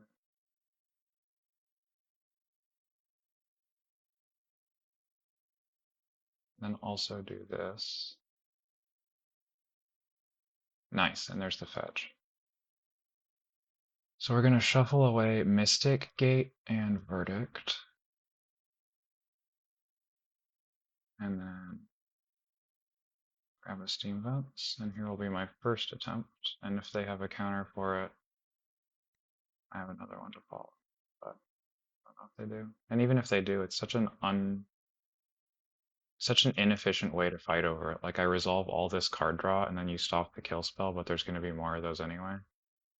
Like that doesn't seem good for you.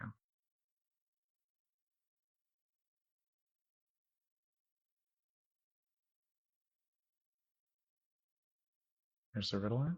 Yep.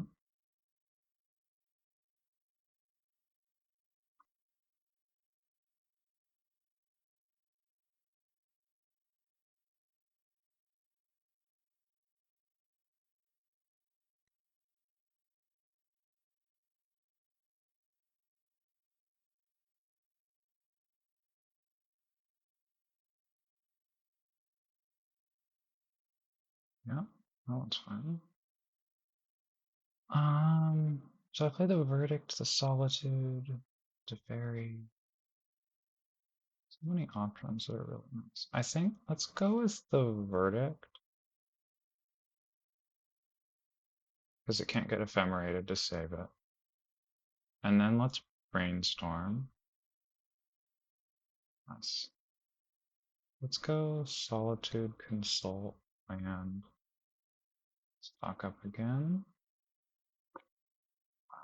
And now here we can take the second Consult and then probably just the other Solitude, and it's just our hand's just all gas. It's kind of a crazy spot. I'm probably gonna need to find another prismatic ending to really reach a point where I can like fully close the door, just because Teferi is so powerful in these control mirrors. But I mean, this is obviously a hugely favorable spot for me. Yeah, I mean, if that resolves, oh geez, let's take.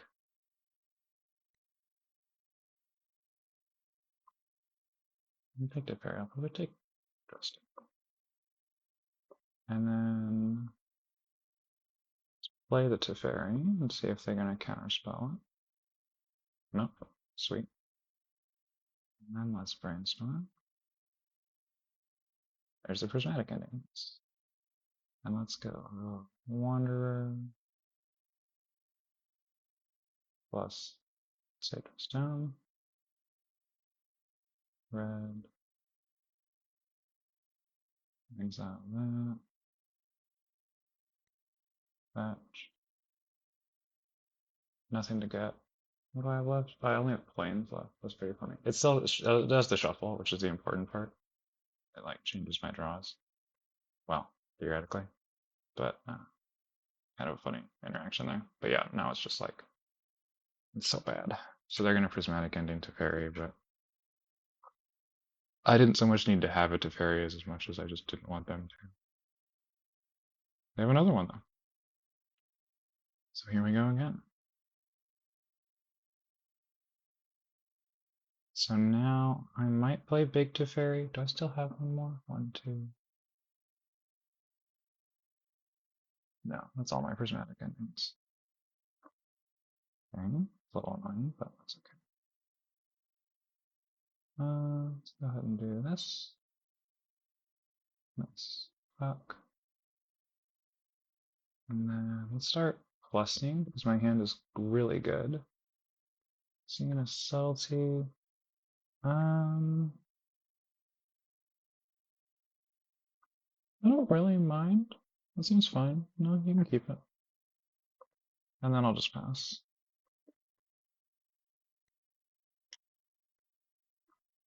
Yeah. I don't know how I lose from here, honestly.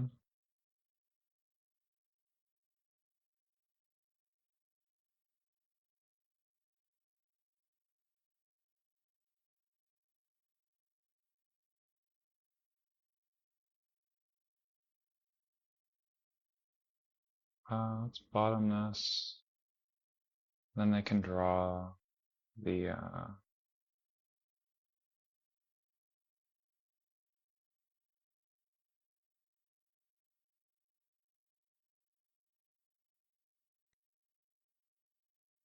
mean, that's just silly. That just lets me get the mana on. Let's let it resolve.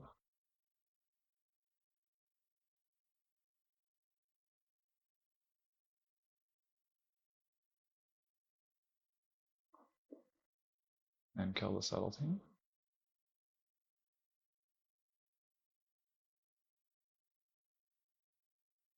Should have ephemerated it first so that if it works you can tuck it away. Um, this one I can just let happen if I really want. Kinda don't. If I don't fill with the counterspell, yeah, I think I'm okay doing it this way.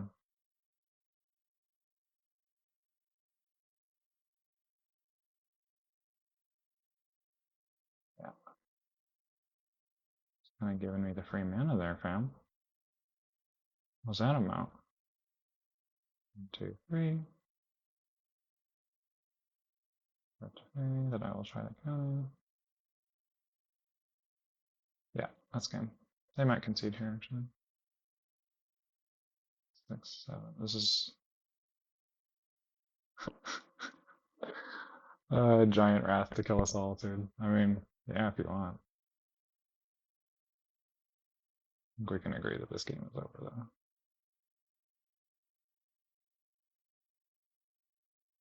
Counter spell. Nothing.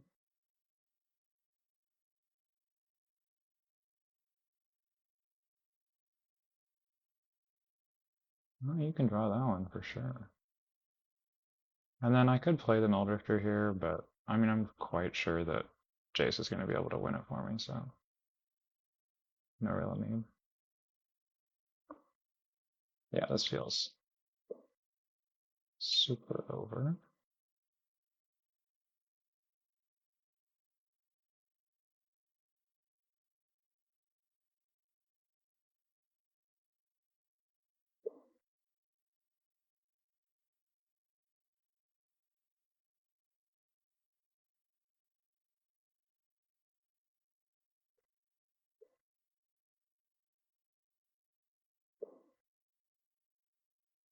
They'll probably scoop to Jace Ultimate, but that's fine. I don't mind waiting for that.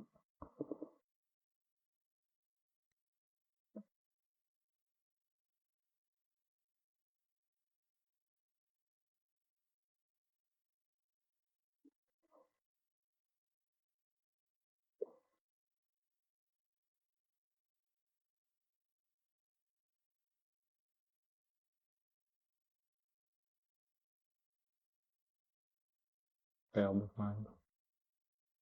It's pretty fine. Yeah, the thing here is I can't deck out, because I have the Teferi down tick. I think I talked about that earlier. But it gives me a lot of freedom to draw cards here and such. Gonna do this, and now they'll probably scoop. But maybe not. Maybe they want to play it out with 3 cards in library and no cards in hand.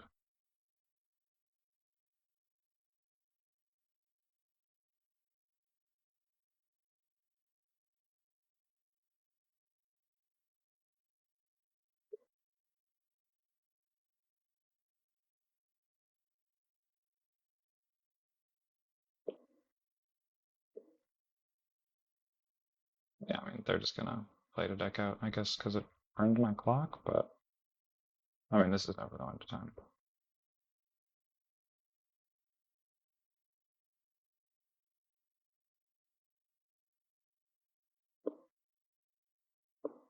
The only thing I have to try to counter at this point is if it is a card that shuffles their graveyard, and I don't think they have any of those, so yeah, you can hit Jace if you want. Moral victory, I don't really need to care. So, here we go.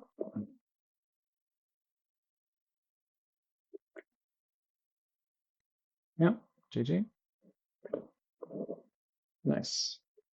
Let's take the Mystical Dispute, let's take the Force Negation.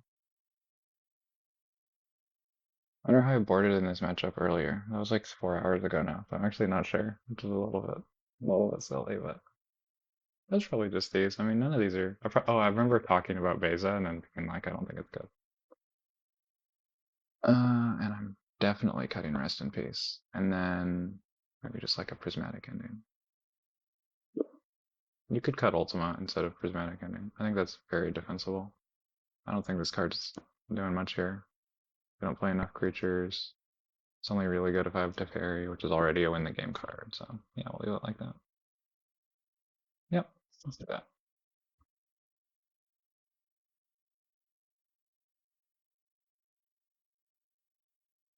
But yeah, like so many so many decks that have like more polarizing matchups, I feel like struggle against this deck.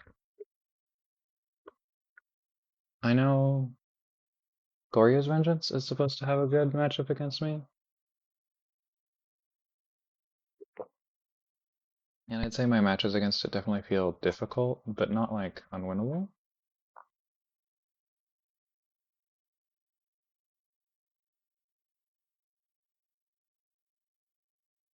Well, that's a nice card.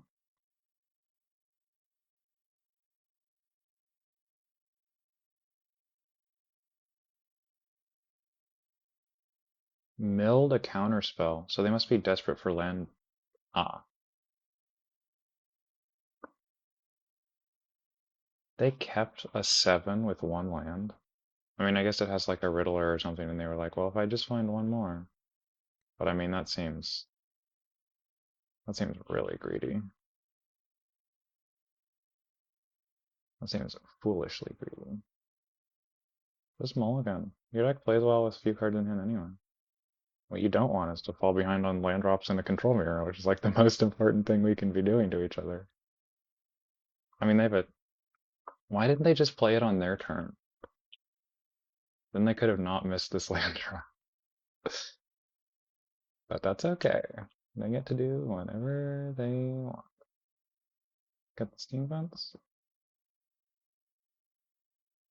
And then let's go ahead and fetch. Surveil. Love lands. It's like my favorite thing in Magic. They know about it, so I'll play it. And I'm going to play it untapped because the life is probably not a big deal, and that way they don't know why I kept it. There's a really interesting thing about this matchup, which is we both have free counterspells in Force of Negation and or Subtlety. Um, but there's a big difference where, or a big distinction, which is they're very good at stopping your opponent and very bad at protecting you. Because neither of them can be used on your own turn against actual counterspell. Because Force of Negation is only free on your opponent's turn, and Subtlety would only hit like a Solitude. 7 in hand. I wonder if it's worth just like jamming to Fairy with Counterspell to protect it and being like, what you got? Probably not, because they do play like Prismatic Engine. Maybe next turn when I also have the Mystical Dispute.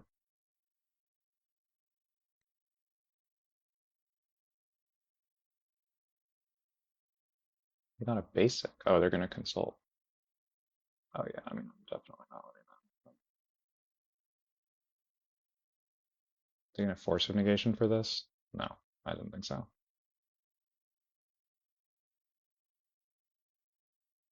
Another Missile drop. Cool. Let's put no, let's do the stock up.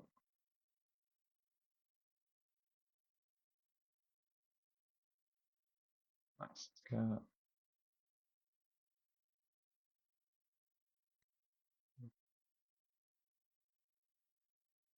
They only play 2 red lands for Prismatic Ending, and there's a decent chance that if they end up with them, I can feel to ruin both,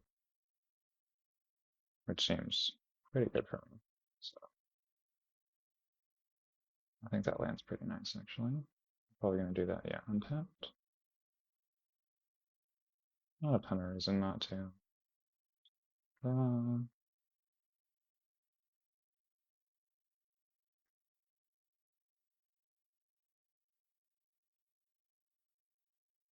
so now I get to start thinking to myself, do I want to just jam the Teferi? I'm gonna try it here.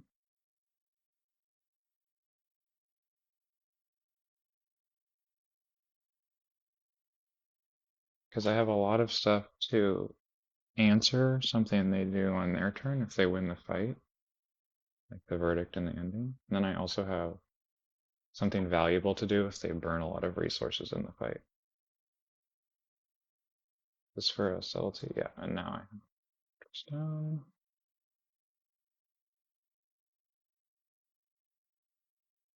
Which is really not how they want to be fighting, so we need to speed the dress down. Let's go ahead and do this. I don't know if this is gonna work. Oh, it is. Never mind. Apparently it's gonna work. Oh, they have a force as well. Okay. They should have forced the dress. Maybe not. I don't know. But I do get to draw here. Whereas, like, okay, so if they force the dress down, I don't get to draw, but then the Jace is back on top of my deck, and or the Teferi. Maybe they're worried about that, which would be fair. So here, they might just like untap land Riddler, or maybe just Riddler go. Um, Interesting. I kind of want to just like grab Kahira, land pass. I could run out Jace. I mean, there's actually a pretty good chance they don't have permission for it. Let's try that here.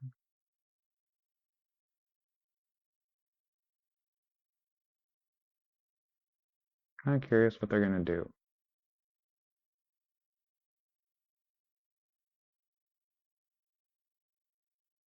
Like they might just think they're gonna. Okay, that's fine. I'll let that go. And then let's just grab Kahira. And then holding Supreme Verdict for they play a second dude next turn. So I've managed to turn my mana advantage into an interaction that left me card positive. So now I just need stuff to do with the fact that I'm now card positive. So I like that. That's a great card to be playing. But they have another counter spell. They have an ephemerate. Interesting. Okay. So that lets them put that on top. That's fine. I don't think they have a counterspell for real, or I think they would have played it. Ah, there's that thing for their prismatic ending. I'm not going to Field of Ruin here though, because I don't want to shuffle away my Teferi. And they surveilled top, which is interesting. Let's take that. I'll go to 6.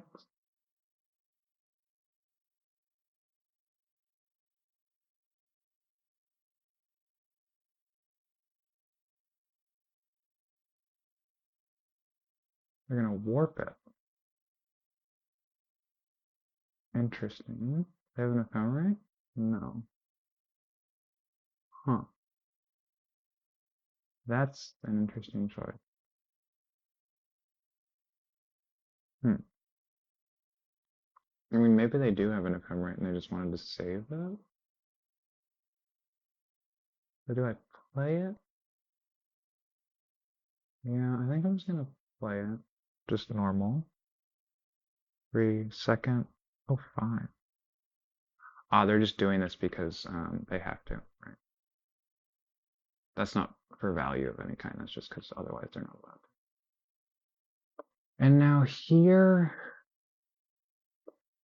I can Supreme Verdict, but then they get to play Riddler very safely. But I don't think I have a better line. I mean, I could start by drawing with the fairy, but yeah, I mean, really, I think we wanted, I could plus, but they could just play Riddler post-combat, right?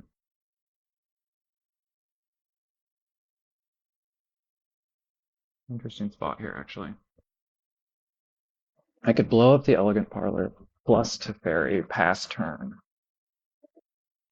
And then if they lead by swinging, I can still do the verdict line. So that feels good. Let's grab an island.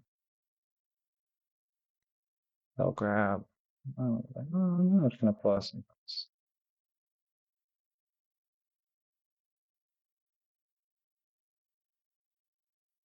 plans. So now do they play the Riddler? They do. Yeah. I thought they might. I could do something crazy here where I Supreme Verdict now before they draw so they don't get the second draw. But yeah, I thought they might because I thought they might want to see what they drew in case it like changed their play, especially because like I was at lethal attack life, right? So they might have been thinking maybe I should go attack you instead of to parry. Let's do that. And then play out here. Pass. My hand's pretty funny actually. Like I have a lot of the cards that are really bad in this matchup, or like relatively bad. Obviously, it looks better now that they're just playing Barry and I'm sitting on these three prismatic endings, but it's pretty fun. Sure, sure. Prismatic ending of their own?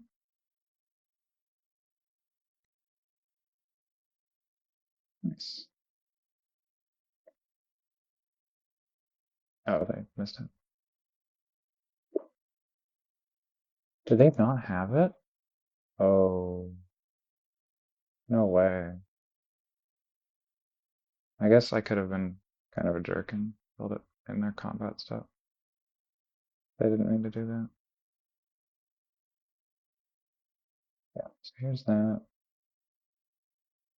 Cool. And then go ahead and do that.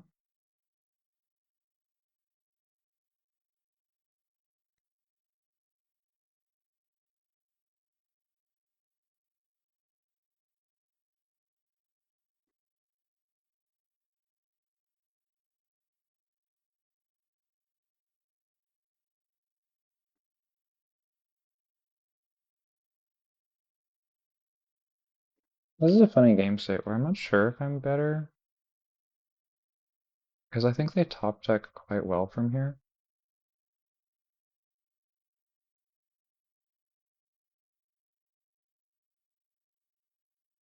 Another blue, so it must be a little urgent. Just, yeah, really nice one to be playing. Yeah, so here I can respond again, because I have 4, and I need to get to 6 to kill it with March, so I can do this.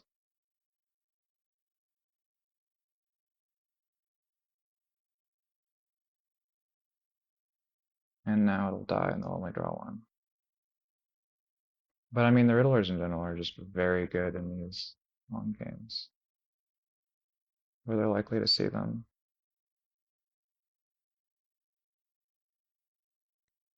But right now they're at 7 life and I have a creature, so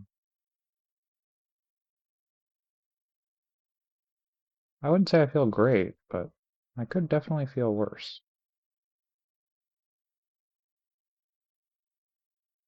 I have a Solitude. I have a Consult, definitely countering that.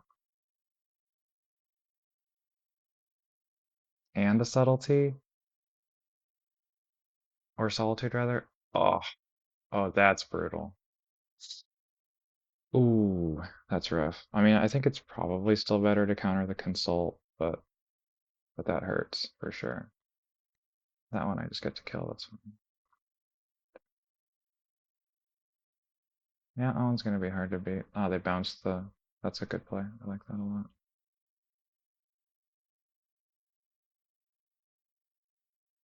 I get to kill that. And now I can counter the Subtlety so that I'm not dead. But this does put us in a top deck war where they're drawing first, which I don't love, for obvious reasons. Um,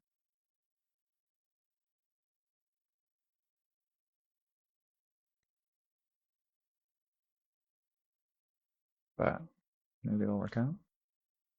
So this hits Consult and it hits actual Counterspell. Those are the 2 big cards that Spell Snare hits. My hand's not bad now. I've drawn some decent stuff, and it seems like they've drawn a land or two. So if I can find a draw spell or a Teferi, then I feel pretty good. I was thinking about using this to kill a land because I think they might be out of basics, but I mean, even if they are, I think it's better to save it for a Brain Surge shuffle. Oh, Force Negation. Well, I can't spell snare that one. Oof. Well, I have one draw then.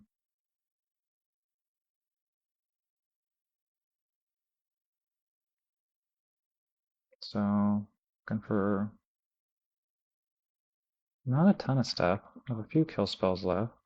A lot of card draw that can really go crazy. Yeah, that's fine. Interesting, I didn't draw. That's gotta be a mistake. Well, that is a good card to have here. Let's start by killing him. Then let's kill the subtlety.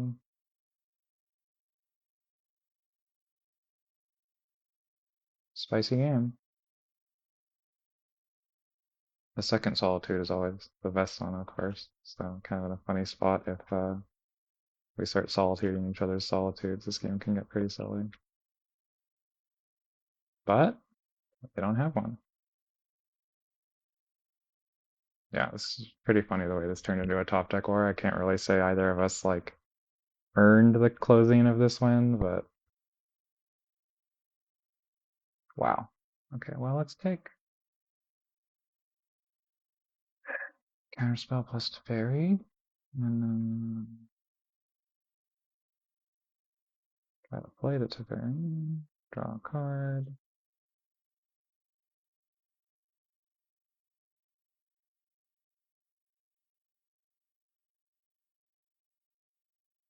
Yeah, okay. We got it. Definitely gonna win from here. It was close, but definitely it's over now. Nice. That's a cool win. I really like these control mirrors. I know some people are not fans, but I find them really interesting to play. I feel like if more people treated control mirrors as a matchup about land drops, they would probably also enjoy it. But I think a lot of people do not think of them that way. Well, I'm having a good match. Other than that match I lost to not watching the clock, we're doing pretty good. I can close out here in a second.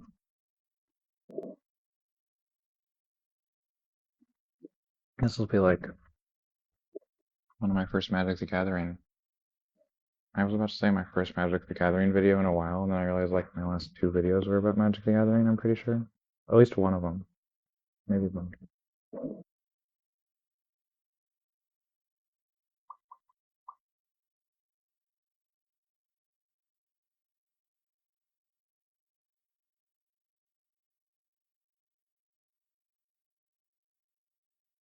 But yeah, I'm pretty excited for the RCs. I think I'm gonna play this version and not like swap to a Riddler version or something. Like I want to try that deck, like the one I just played. But and I do think it has a good Boros energy matchup specifically, which this one struggles. I wouldn't say it was a bad energy matchup, but I mean, you got to work really hard, and it's definitely difficult. But the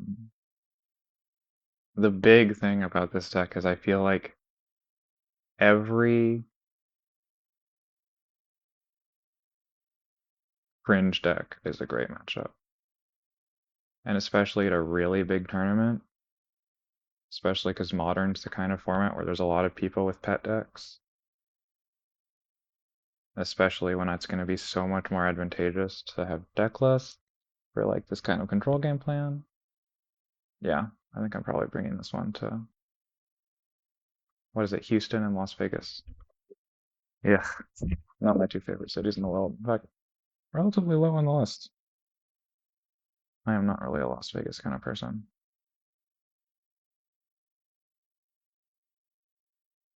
Devour. Okay, we've got Eldrazi. Cool. It's a decent Eldrazi hand. Prismatic Ending's a little worse. Dress Down's a little worse. But they're not like terrible cards in most of these. Let's see what they exile. Oh, it's Urzatron. Interesting. Okay, Dresstone's a little better in the Urzatron matchup than it is in some of the others, because it hits cards like Thought-Knot Seer, but then they'll still make you draw a card later. And Prismatic Canoe in this case is going to be great for that expedition. I'm going to draw that.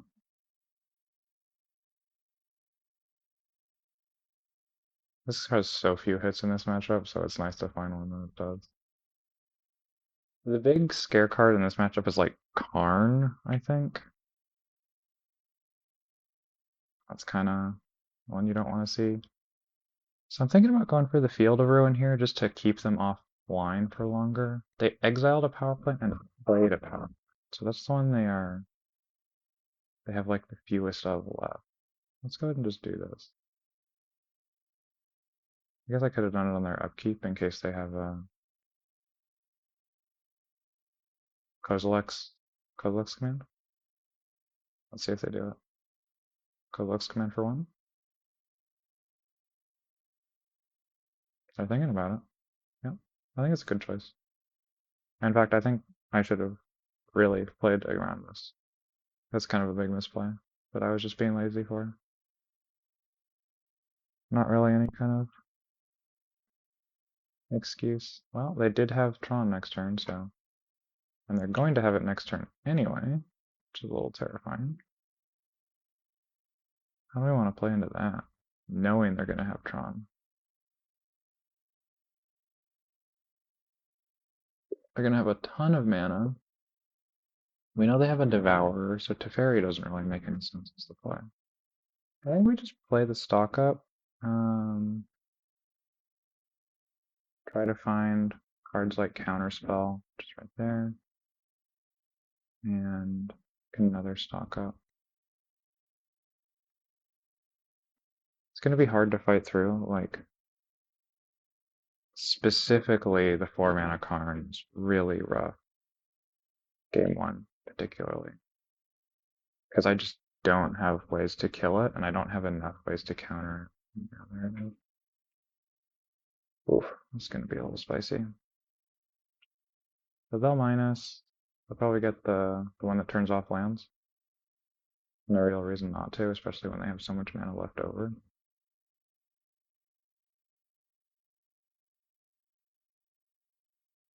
Yeah, liquid metal coating. There it is.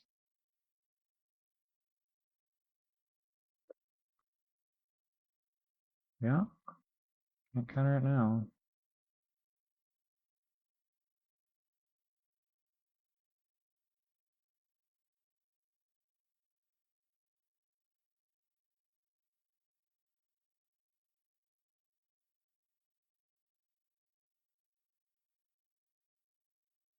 Yeah,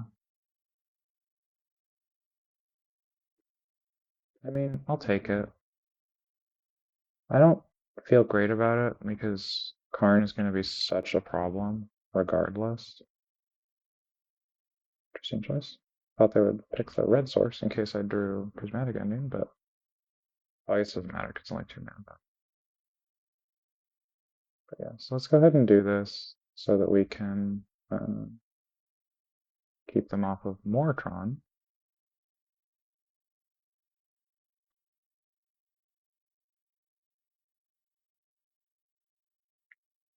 They fail to find. They play 1 basic. That's really good to know. Yeah, well, there's another good land. But I get to start blowing up my lands, which I'm not a huge fan of, personally.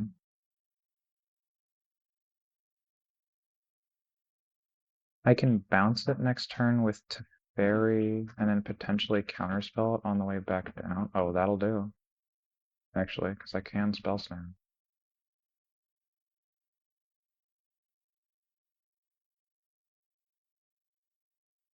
Um, I mean, I might as well pay the 2.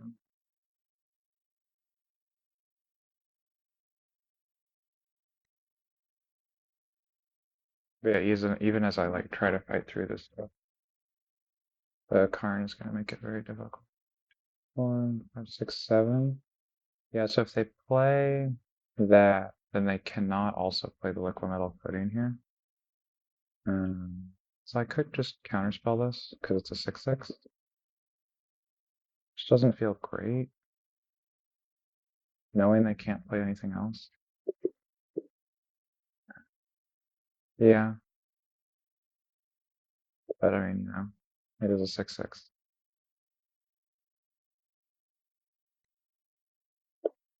Here's what they're gonna search out with Karn here.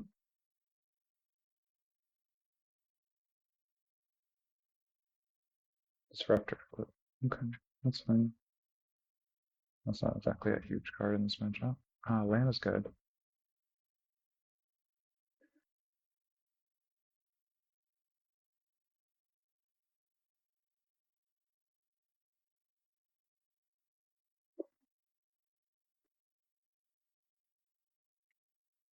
Solitude plus Spell Snare, if I get that turn off here, could potentially kill Karn and counter the thing, which would be huge. So I think I have to go for that. They're gonna lead with Disruptor Flip. I mean, I'll fetch so that they can't name my land, because that would suck. But then I'm just gonna let him for sure. Pretty curious what they'll name.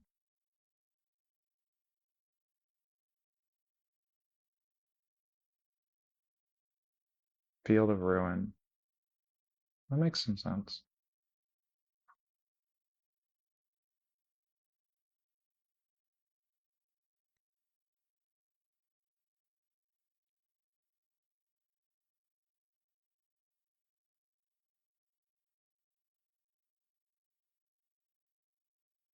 We've got a chance here from a game that looked unwinnable, or at least very hard. Is this a Kozilek's command? Oh, it's a Dismember. Hmm, that's rough. That would have been really nice. Getting to just kill the Karn there. I've got a Jace. I've got to stock up.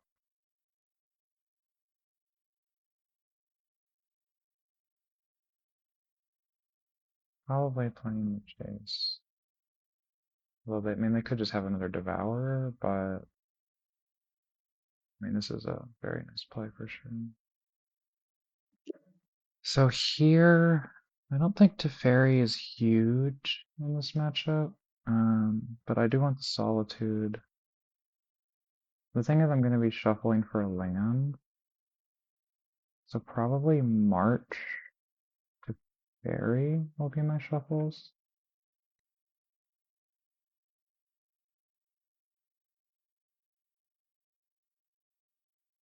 Grab a land, play a land, pass.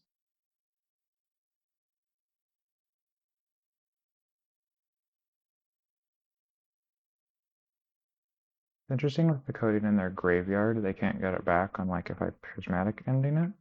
And that's the biggest hit they have. I mean, they probably have like a walking ballista or something like that. Just some kind of like very good creature. Or they could even grab like a map out of their exile pile in order to get their last Tron piece.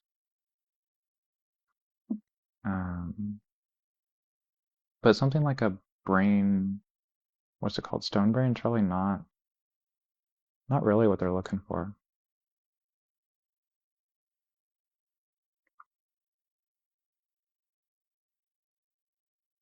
Grab a Haywire Mite. That's fine. I mean, that's kind of like a I might as well. Like they're realizing they don't have anything that great.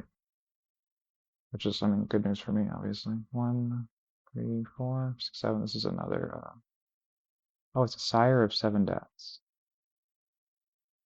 Wow, okay, well you better find your Supreme Verdict, fam. Do I dress down here so that I have the option to down tick on it? Or even just to draw the extra card?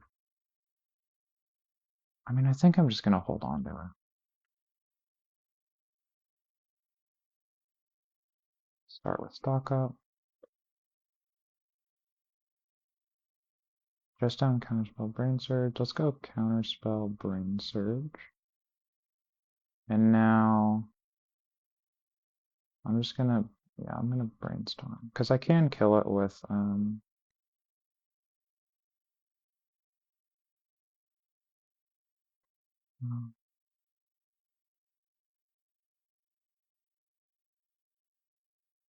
I can kill it with Solitude. I actually do have enough to pay. It's fine. I mean, it's not fine. Let's be clear here. Fine is a questionable word for that, but I will be allowed to kill it for the low, low price of 7 life. Both at Chase. I wonder if they have a Kozilek's command here.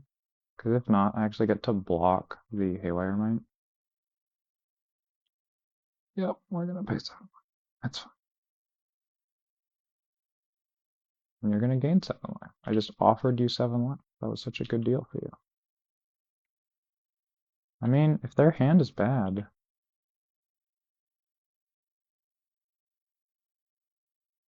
yeah, I mean, it's not great. Unless this is a Emrakul. No, it's a 7-drop. It's an Ugin. Oh, that's pretty good. Hmm.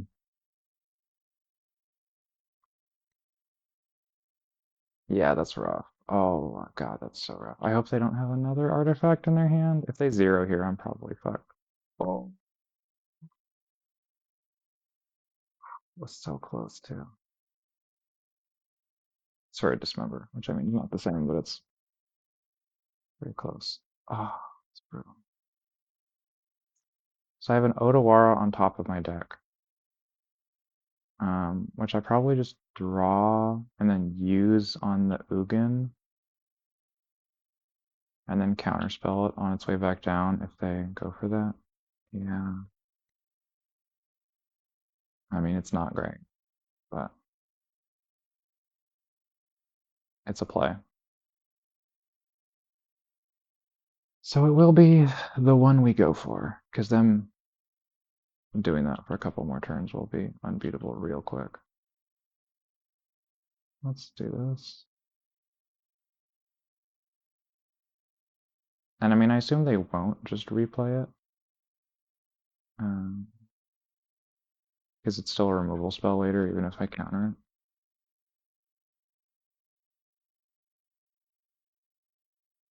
Curious what they're going to do with Karn here. They're going to mine us. So there's something they care about.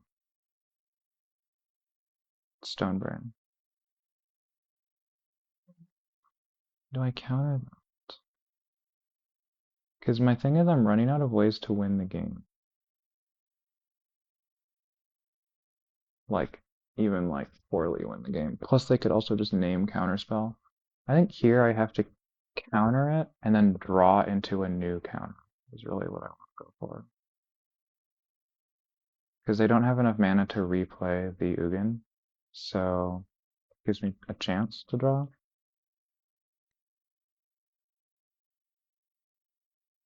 So with 8 mana, I could start with either. I think starting with Brain Surge, of course, lets me see more cards. March, rest in peace. Ugh. I mean, rest in peace is not sick here. Let's get rid of that one. Yeah, that one. Play the land. And now I think my best bet is not to cast the Lorien Revealed because they probably would think I have an answer to the dude and might just not cast it. I'm gonna play another Karn. Okay. I gotta say okay. Curious what they're getting. I have the marches now for some of this stuff, which they can then kind of get back and keep doing, but doesn't seem like they have anything they're thrilled about, like a walking ballista or something.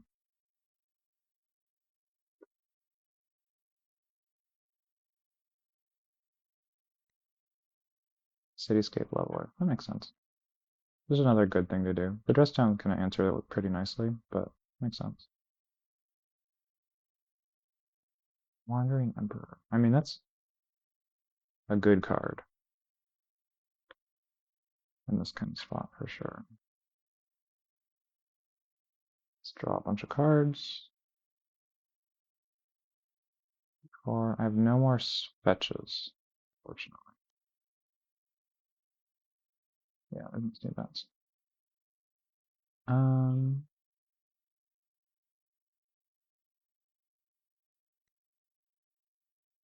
They go for the leveler, though, as their play this turn. I have a very good answer to it. When you cast it and when it attacks, destroy up to one non-land. Yay. So, right now it's not doing anything.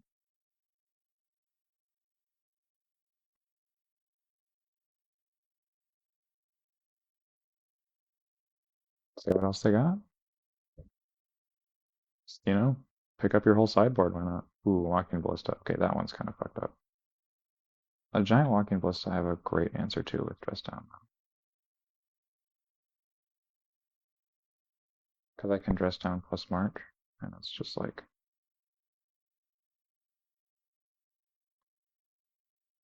real good for me. Unfortunately, it will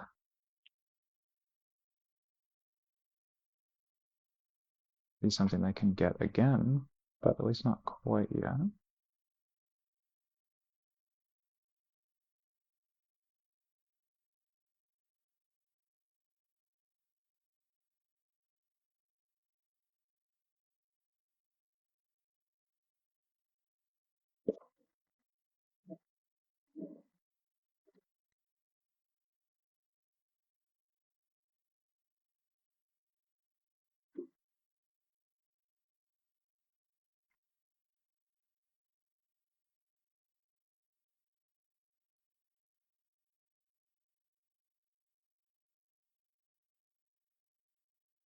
Thought not to? No. Could be Emrakul. Sire again. Okay, I have a verdict for that, so that's actually pretty chill.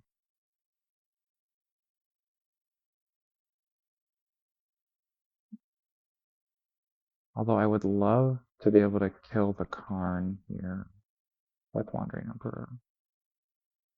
But if I did that, I would have to kill Sire with March, which is going to cost an exorbitant amount of mana and 7 life. Neither of which am I super thrilled to pay.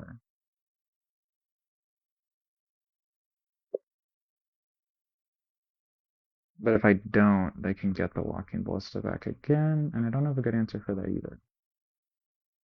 And at least this gives me a couple tutus, you know?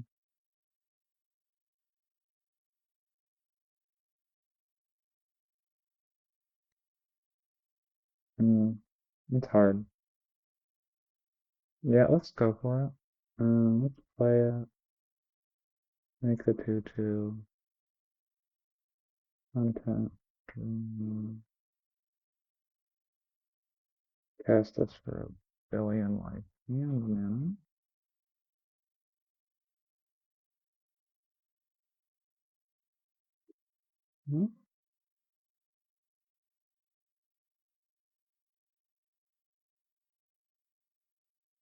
Get to get Klein.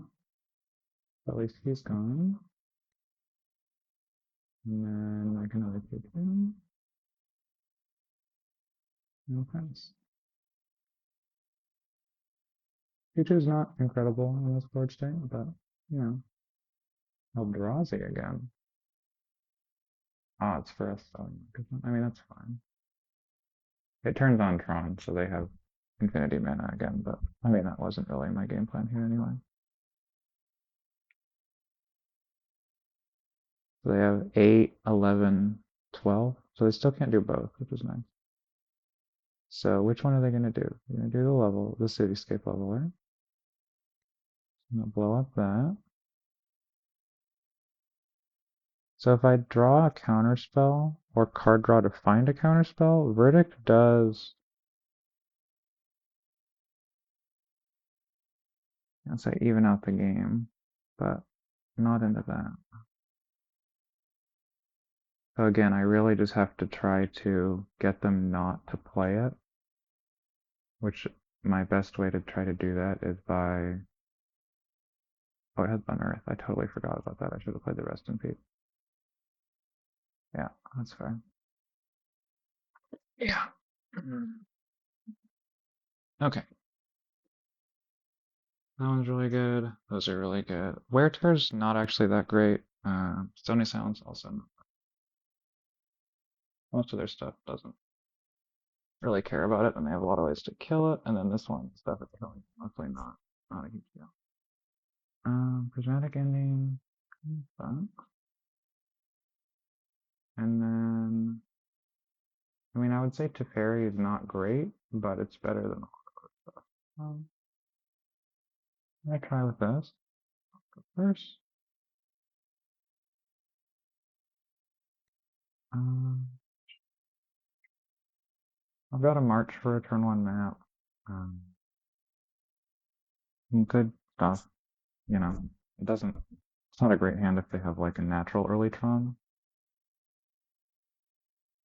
It doesn't have, you know, the really big card on it, which is insane, but still really good.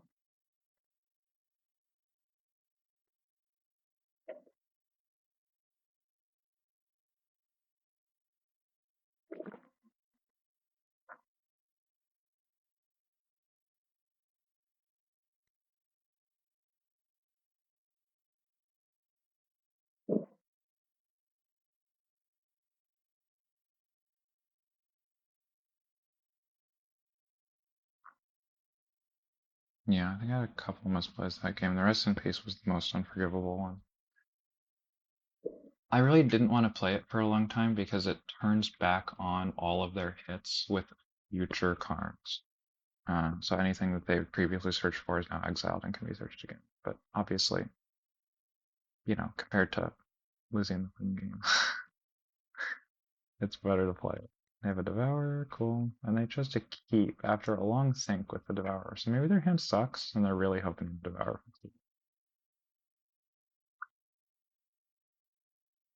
Love to see an exile all four here, where they're like, oh no. Oh, so they really needed lands. Okay, interesting. That's good to know. They're gonna grab a Sire, play a Talisman. Sure. Let's grab Archive.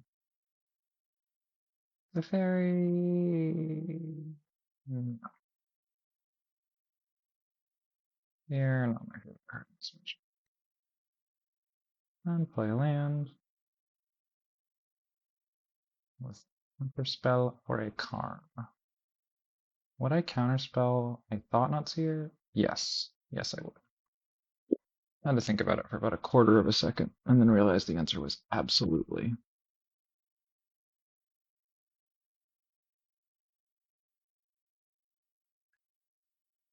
Not countering a Thought Not Seer now, am I? Ooh. Ooh, yikes.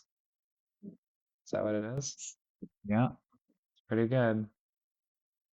Oh, it's a micro spawn. I mean, that's not quite as bad, but it's not thrilling to see, that's for sure. I wonder what they're gonna grab. Maybe a temple? Just temple.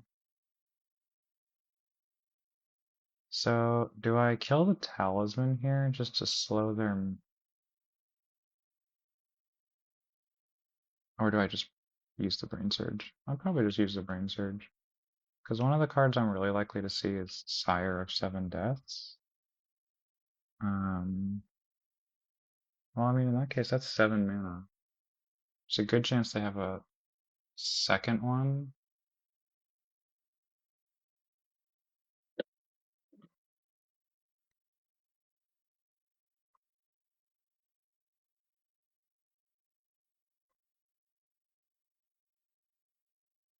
Yeah, I think I'm actually going to go for this. It feels a little crazy, but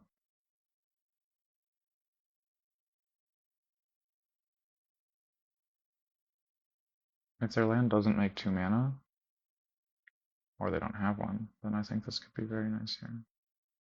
I mean, of course, if they just slam a Karn now, I'm going to feel like a dork. It's an Eldrazi. 5 mana. 5. Probably the 4th. Oh, it's here, right?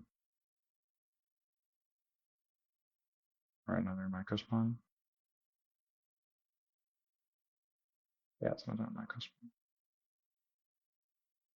Right?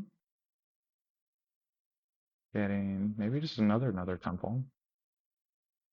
Wouldn't surprise me here.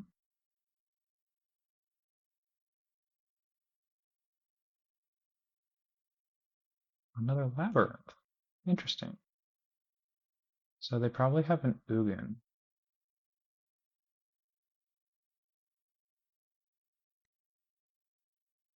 Is what my guess would be from that.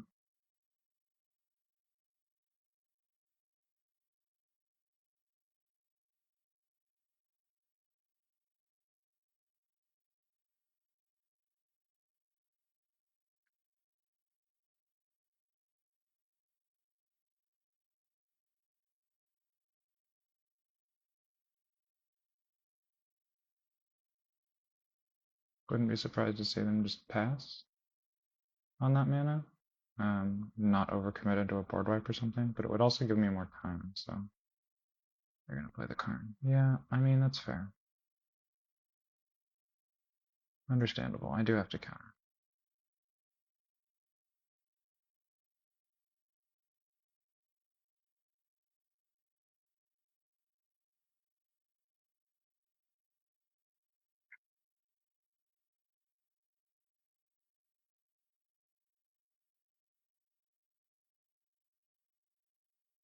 Solitude answers the board really nicely. It will force me to tap out, but you do what you gotta do.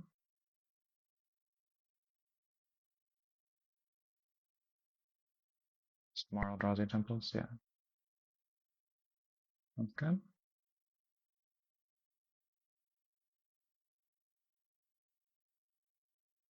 So they get to play one of those second main. They'll probably play the Devourer. Oh wait, no, they won't. The Solitude will be gone. Do they have a K command mid-combat? They might, just to exile so I can't block.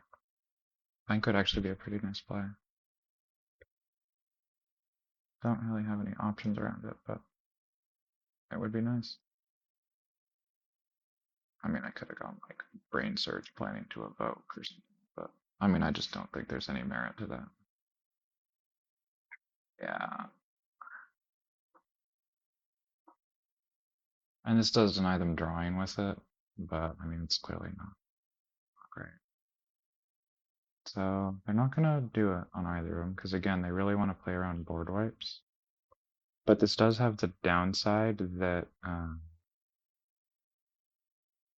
it's giving me a lot of time to find answers.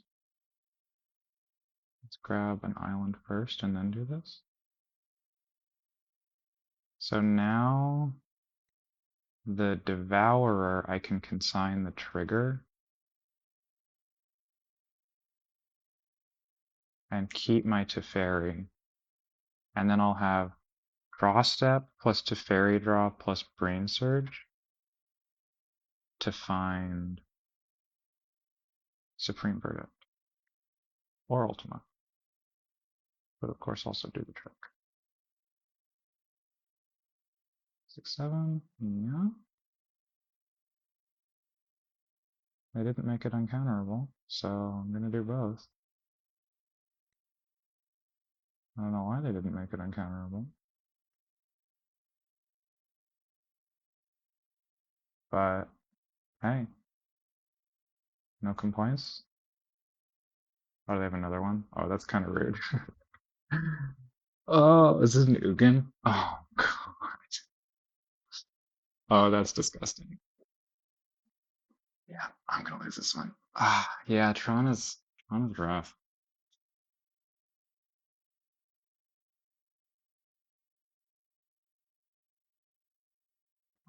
Unlike the other Eldrazi matchups, it's so much harder to like run them out of stuff because their ways to win the game are there's just like so many. Whereas with the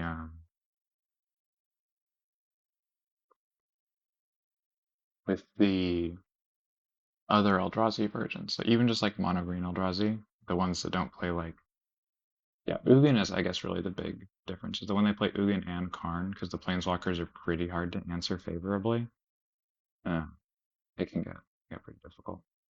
But yeah, so that's what this deck is like. Really like playing. It's a really fun time. I feel like I get to make a lot of decisions that feel impactful, which like doesn't mean the deck is better, but it means it's more fun to play. And that I like a lot. And there's some other stuff I'm changing around with, still a lot of stuff. Like, do I want to play one?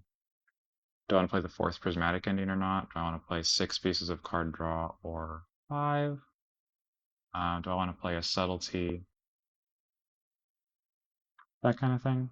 I could also play like a Wrath of the Skies if I wanted another, or maybe a Supreme Verdict, the third one. So there's a lot of stuff to keep thinking about. That it's nice to have those kinds of flex slots so that as I get closer to like the tournaments that I'm going to be going to, I can make those kinds of meta adjustments and still feel like they're like impactful decisions. Like, I guess what I mean is it's nice to have optimization room based on what you face. Whereas some decks, you're kind of stuck with most or all of it, and you don't have a lot of slots that are flexible.